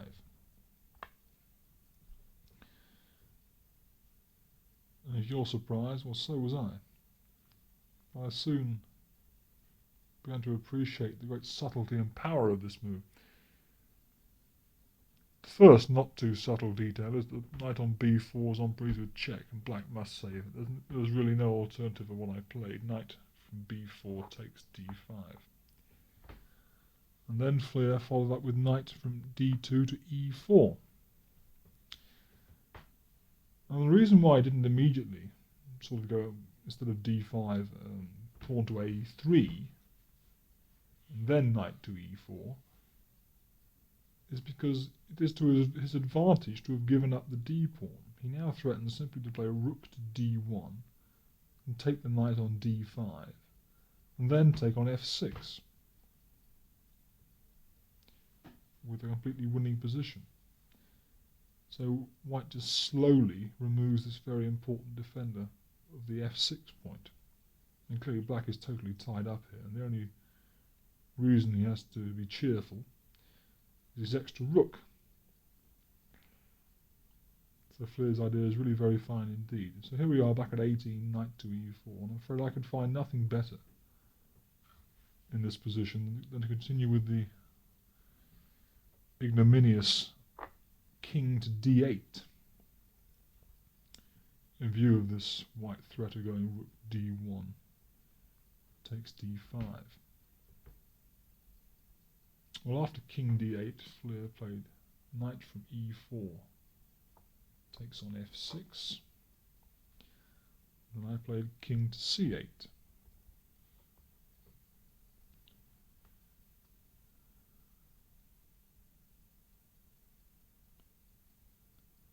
Which is the only move. Well, I can't think of anything else of a positive nature to say about it. But here are the practical effects of those 70 minutes that Fleur spent in thought. Began to take a toll. And he now played a distinctly inferior move, after which the game became unclear. Unclear, whatever you like, Mr. Basman. I think that with a bit of accuracy, white could have demonstrated the winning advantage in this position. But I'm afraid he was a little bit lax, and he played the move knight takes bishop on g7. I'd like you to switch off for a moment and just think of perhaps a more accurate way of demonstrating a white advantage, if not win, in this position. Well, the reason why the 20th move Fleur played, knight takes g7, doesn't strike me as a good move is because that black had serious problems with the congestion on the king's side anyway. So the moves either 20 rook c1 or 20 castles queenside strike me as abundantly more natural. In either case, I think black is going to have tremendous difficulty justifying his unusual, to say the least, piece configuration. Perhaps it was a bit too pessimistic to say an outright win, but it's certainly an unpleasant uphill struggle for black. Anyway, 20 knight takes g7 was played, and I of course recaptured with 20 queen takes g7. And Fleur now played 21 bishop to e4.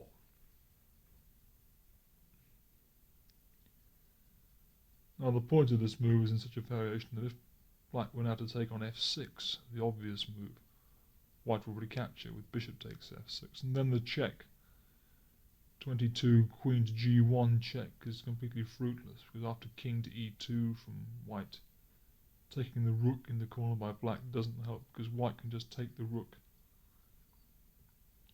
over on h8, followed by moving his bishop back. The h-pawn will queen, at rather a severe cost to black. So therefore the obvious move after white's 21 bishop e4, that is the obvious move for black, is to take on f6, is not a good idea. I think we've now left the realm of ideas in the English defence, and we're just looking at an interesting game now, which is also part of these cassettes. The analysis is, I think, of great interest. And at this point, I think black, who will also use that considerable time on the clock, didn't make the most of his advantage. It's a hallmark of the great chess fighters, the Larsens and the Korchnoys, that even from an inferior position, when their opponents give them half a chance, they seize it. And in this position, I really didn't seize my chance to defend the position. I think that black's only satisfactory move now was to play the unusual move 21 knight from d5, not to f6, capturing the white knight, but to b6. And in my assessment, the position after 21 knight b6 is wildly unclear, since black's king has reached some sort of sanctuary on c8, and black can hope to activate himself with later move a6, freeing some of his queenside pieces. And there is no real way for white to immediately exploit this pawn on h7.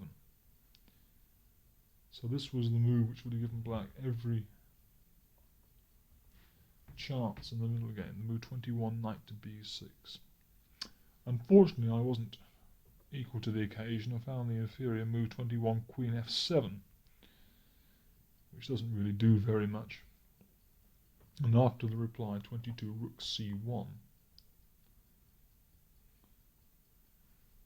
Fleer had a winning position because black is just too congested to get anything going at all. Both of his rooks are passive, and the monstrous pawn on h7, and white has material equality. I'm going to give the rest of the game at quicker speed, and notes will be a little more skimpy. You'll find some slightly more detailed lines on the accompanying sheet. And they went like this. Black played 22 d6, white played 23 knight takes d5, black recaptured with 23 bishop takes d5, white played 24 bishop to d8 as a spectacular move, black with a straight face played 24 c5, and white now played 25 bishop to f6. Black played king to b7. White played 26 bishop takes rook.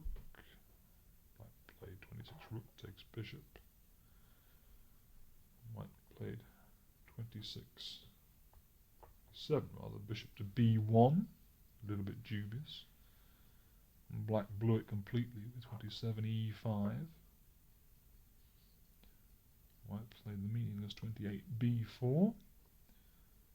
Black played 28 c4, 29 rook d1 from white with a threat, 29 king c7, parrying it, 30 queen h6, 30 rook f8. Now white turned the whole thing upside down with 31 rook d2, double question mark, c3 from black, 32 rook e2, queen f3 from black. Now white has only one way to avoid mate, which is to go queen g7 check.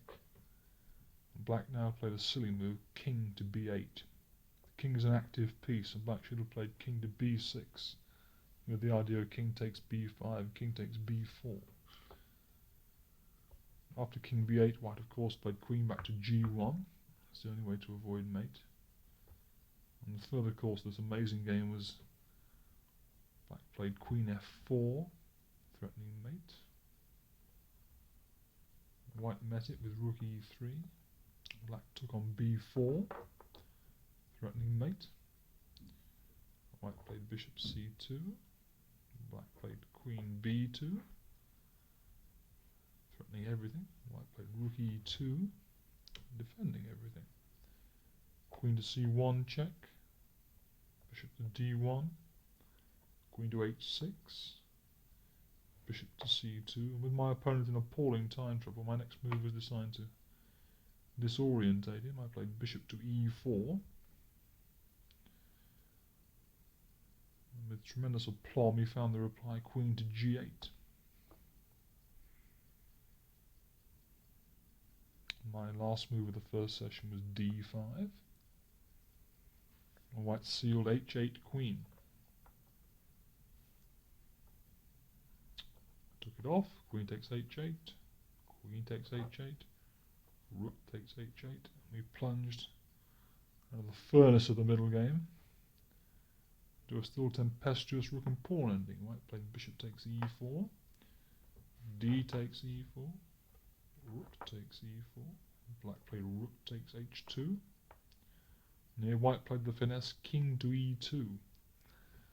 And black has to play with great care to avoid losing here. There's one way to do it. Rook to h1 is the first move. King to d3. Rook to h3 check. Rook to e3. Now the only drawing resource is e4 check, as you'll see on the accompanying notes. White played king takes e4. c2 from black. Rook e1 from white. Rook a3 from black. Rook c1 from white. Rook takes a2, and the game ended in a draw after a few more adventures.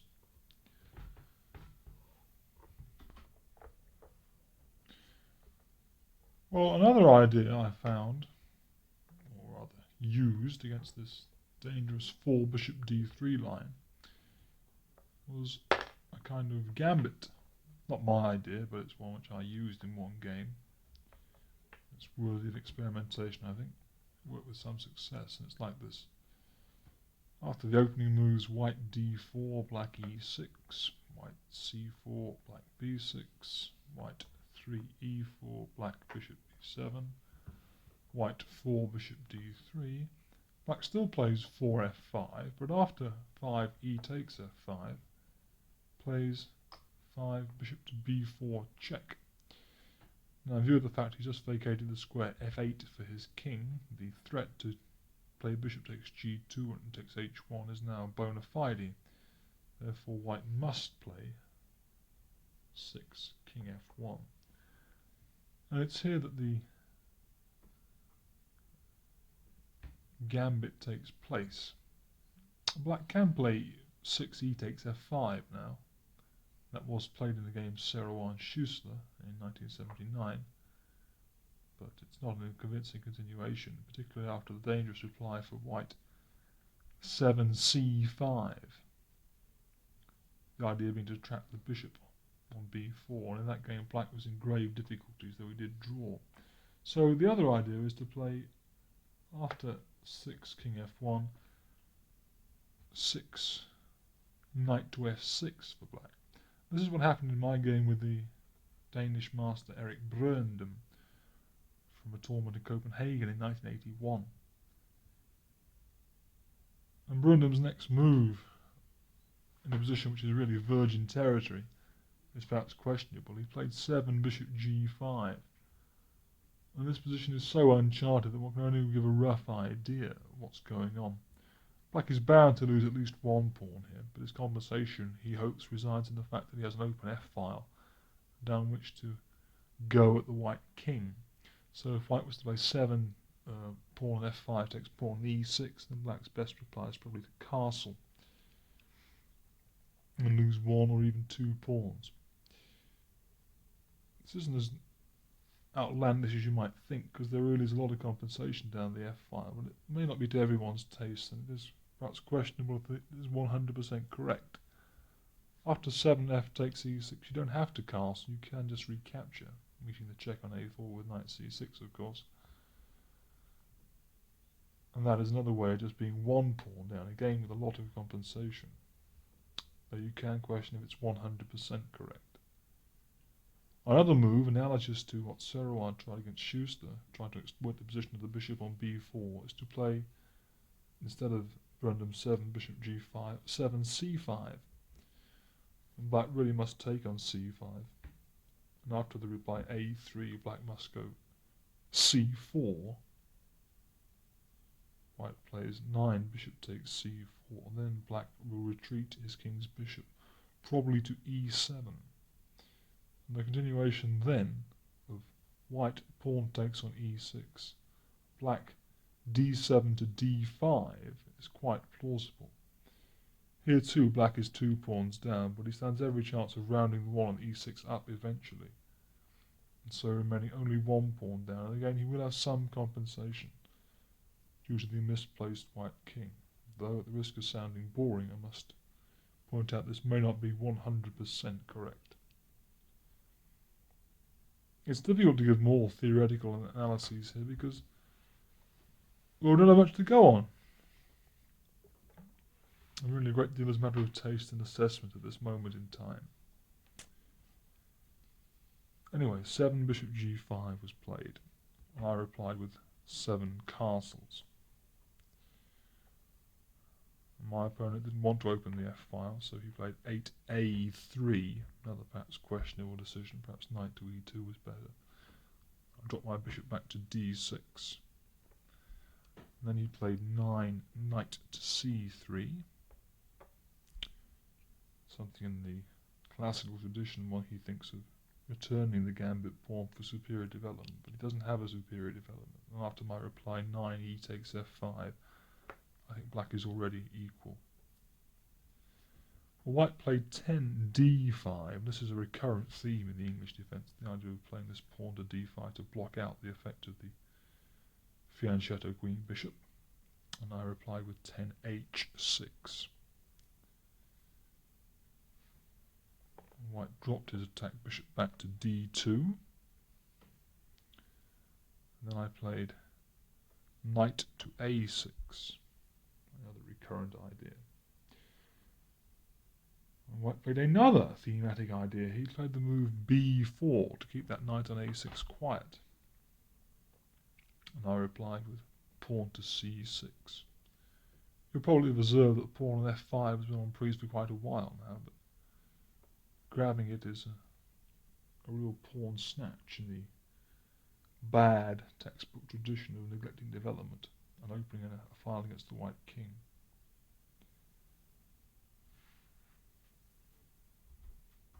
White's 13th move was pawn on d5 takes pawn on c6.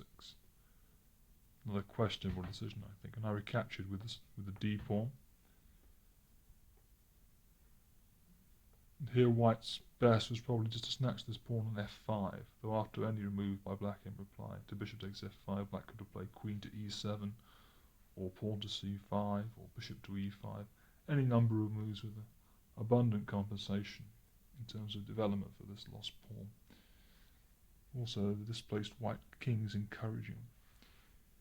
White chose to play rather an unusual move. He probably noted I'm threatening in this position to move my queen's bishop, and thereby, for instance, I'm threatening bishop takes h2, attacking the undefected bishop on the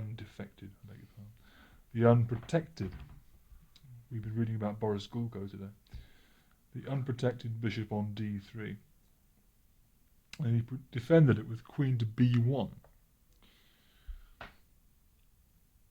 And in this position, I produced a startling continuation, really quite a nice combination indeed, though I say so myself. Perhaps you'd like to switch off and think what black's next move is. Well, I played the move bishop takes b4. And this is based upon not only the attack on the bishop on d3, which is going to occur, Trying to develop this knight. but I'm trying to develop that knight on a6. So white recaptured with pawn takes bishop on b4. And black replied with knight takes b4. And the point is that if white moves the king bishop, then the bishop on d2 is on prise. And we can look at the variation here. For instance, if white was to play bishop takes f5, then black would reply queen takes bishop on d2, and white could be a piece up then by replying queen takes knight on b4, but his joy would be short-lived after the black reply knight from f6 to e4, which forces winner the queen to stop checkmate.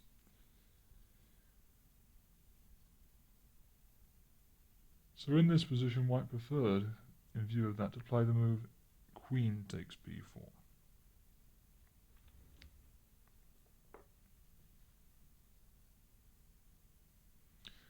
Black replied 16, queen takes bishop on d3, check.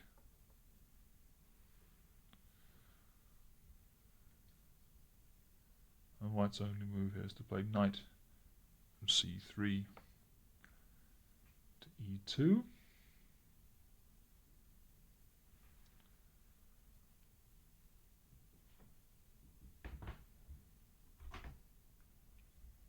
And black found knight e4.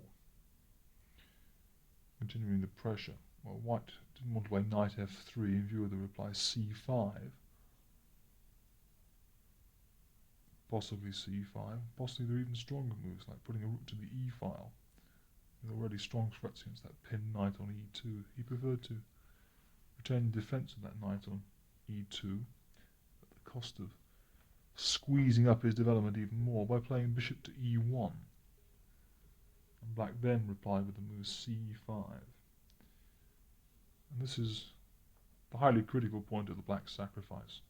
White now played the distinctly inferior move queen b1, after which he's on the defensive to gain a draw, and he didn't get one. But he could have tried the move queen to a4, hanging on to his c-pawn for the moment, and then black had a number of interesting continuations. Knight to d6 was one. Putting a rook on the d file was another. In either case, black has a great deal of compensation. With 2 pawns, a big initiative, and every prospect of getting a third pawn, and excellent chances with his queenside pawns in the endgame, in view of their compact mobility and the great congestion of the white pieces on the king's side. It takes white an awful long time to unravel and do anything about black's queenside mass. Indeed, this was a theme in the game, because as I said, white played queen from b4 back to b1, and black naturally took on c4, now with a full 3-pawn complement for the piece. And white's idea, which he continued with, was queen to a2, and black took on a2, and white recaptured, and black went a5, making hay while the sun shines. And white replied with f3, and black continued the highly tactical theme of this game with the reply a4. And we see that were white to take on e4, then black would recapture with the f-pawn, discovering check, and immediately get one of his pieces back, at least. For the continuation of this game, in which the 3 pawns romped home just, one of them got to base, as you'll see. Please see the accompanying booklet. The theoretical discussion has already ended, possibly ended around move 8 or 9, but this is an example of this. Still highly debatable.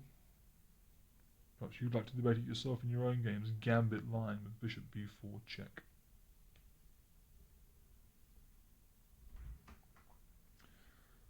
Well, we will now pass on from the discussion of the horrors of 4 bishop d3 to the slightly more placid waters of the early d5 line.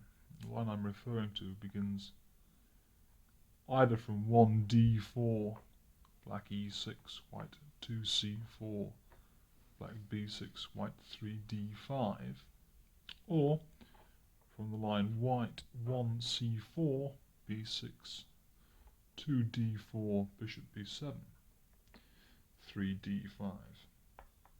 Now this again is supposedly a positional idea for white based on blocking out the powers of the queen bishop. It's never struck me why this should be the natural way of refuting the English defence, even though the world champion chose it in his game against Miles from Las Palmas in '77, and the next year in Yugoslavia. Both games he won, though in the second game it's true to say he didn't get the advantage at the opening that convincingly. But it's never really struck me why this blunting of the powers of this piece should be the natural refutation. After all, one doesn't go e4, g6, d4, bishop g7, 3, e5. So why should it work in the mirror image position? So now please turn over to the next side to see what happens.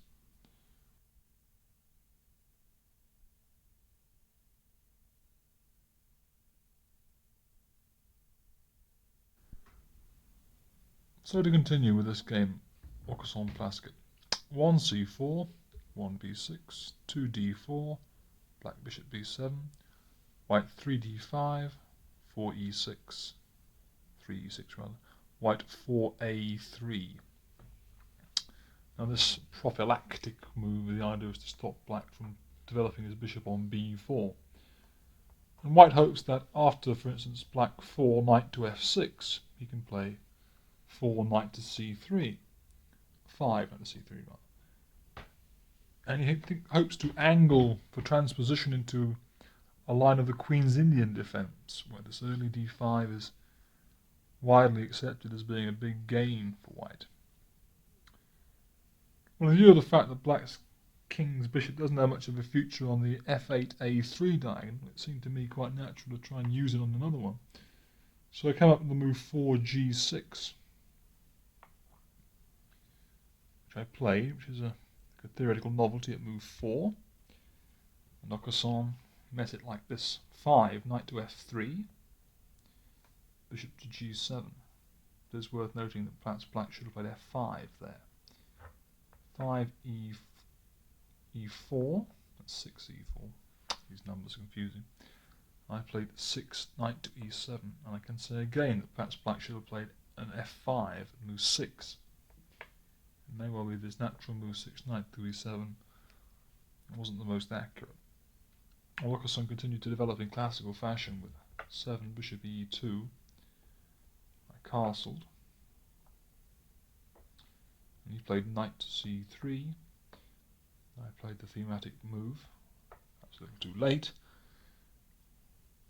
8 f5.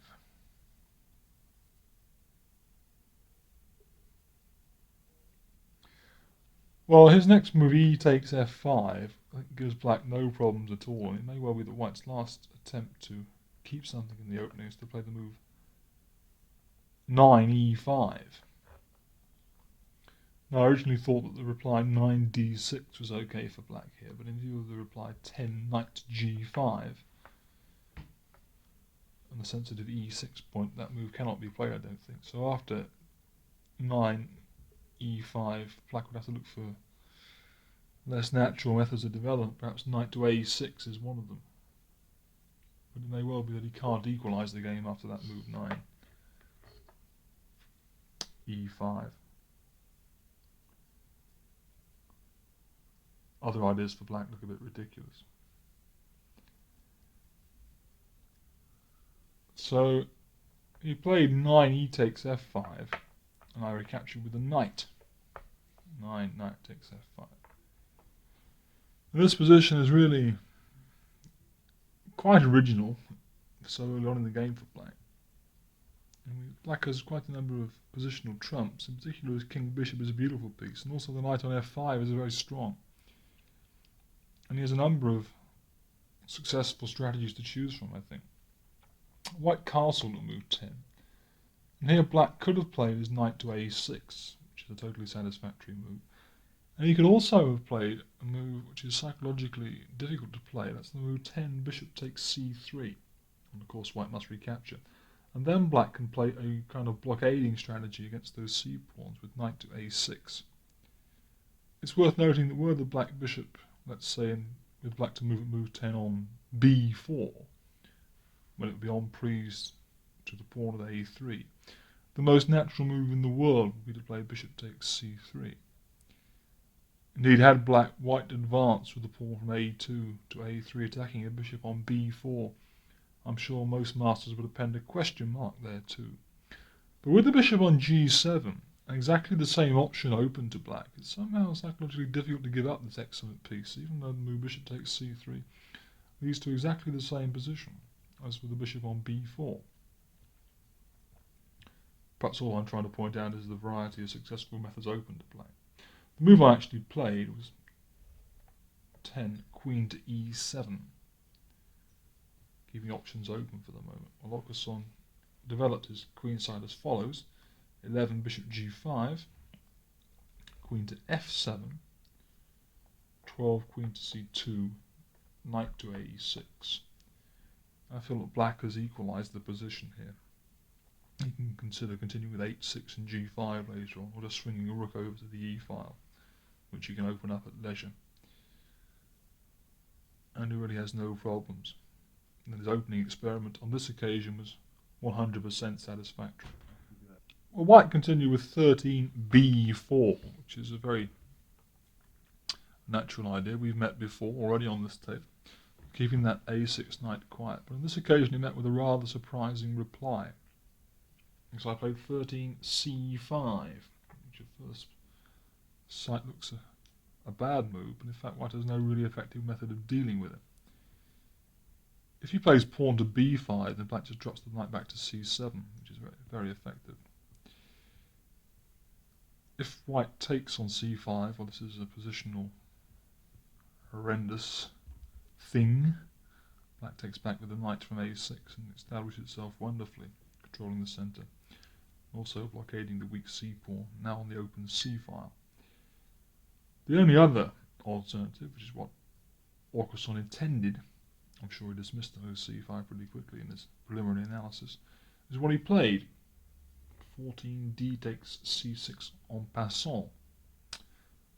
Black could take back with a pawn here, but much better to take back with the bishop.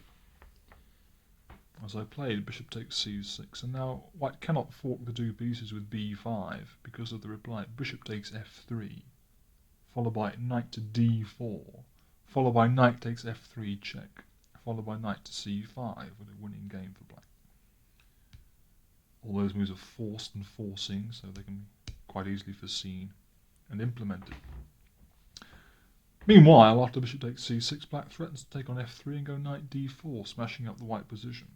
So white played the move 15 rook a to d1, with the idea that if you take on f3 now, white recaptures with the bishop, and if knight to d4 he takes it off and then goes bishop takes a8, maintaining material equality and leaving himself a little better. But black can do better than the immediate capture on f3, and that is to play rook a to c8. And we still see that this forking possibility of b5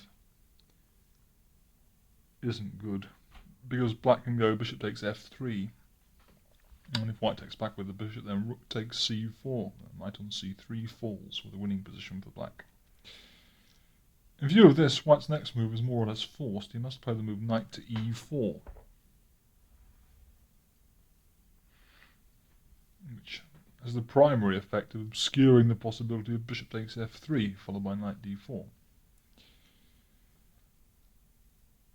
Well, black, after some thought, found the move knight to c7 here, which brings the piece back towards the centre.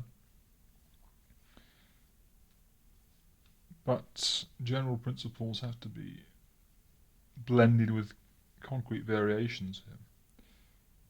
On his next move, white, in fact, blundered, playing a losing move. It wasn't at all obvious why it lost. And what he could have considered here was the move after knight c7. White could have played g4. And the point is that if the black knight moves away, white goes knight d6, and it's goodbye to the black queen. So after g4, I think black must change course, but effectively so, with the move bishop takes e4. And when white recaptures with queen takes e4, then go pawn from d7 to d5. And after this, black can drop his knight back to d6, and the move g4 is seen as a self-inflicted wound on the white king side. Nevertheless, g4 was better than what Orkherson came up with. He played the move knight to d6 here. And black had no option but to play knight takes d6. And white played rook takes d6. And we'll actually have to switch off here and see the forced win that black has now. Well, I won with the move bishop takes f3. And after white recaptured with the bishop, the elegant move knight to b5. White played his rook back to d3. Black played his knight into d4. White now chose the square a4 for his queen. He played queen a4, but other squares aren't very good. The queen must protect the c pawn, otherwise black goes rook c4. And if queen a2, then black has the move queen f5, winning the exchange because of the double attack on the bishop at g5 and the rook at d3. Therefore, white is already lost and chose the move queen to a4.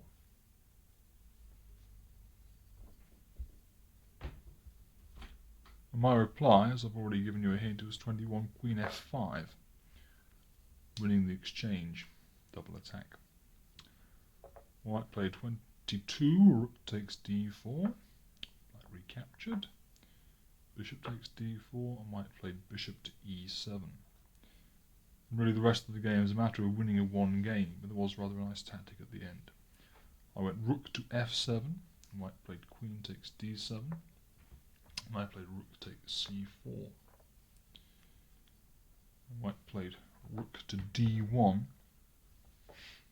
and I found the move king g7 here, which is useful for black in achieving coordination of his pieces. White still has some tricks left. If white now takes the bishop on d4 with rook takes d4, then black can win his piece back with rook to c1 check. Because white can't play bishop d1 because of queen takes f2 check and mate. So he must play rook to d1. Black then takes that off, and white still can't take back with the bishop, so he must play queen takes d1. And then black takes the bishop on e7. He's a clear exchange up with a very simple win. So in view of that, after king g7, white preferred to play h3. Black played queen to e5, and white played queen to d6, which was an error, but in a totally lost position, allowing black to finish off spectacularly with bishop takes f2 check. White took this bishop back. Black went rook to c2 check, and again the theme of putting the rook in the way loses the bishop on e7. If rook d2, black takes it, white recaptures, and black takes on e7, the exchange and a pawn up this time. So white preferred to play his king away. He went to king to g1. If king to f1, then black could play rook takes bishop check, pawn takes rook, queen to e2 check, king g1, queen g2 mate, exploiting the distant location of the white queen and bishop, which can take no part in the defence. So instead of that, he played king to g1 after rook to c2 check. And black went queen to e3 check.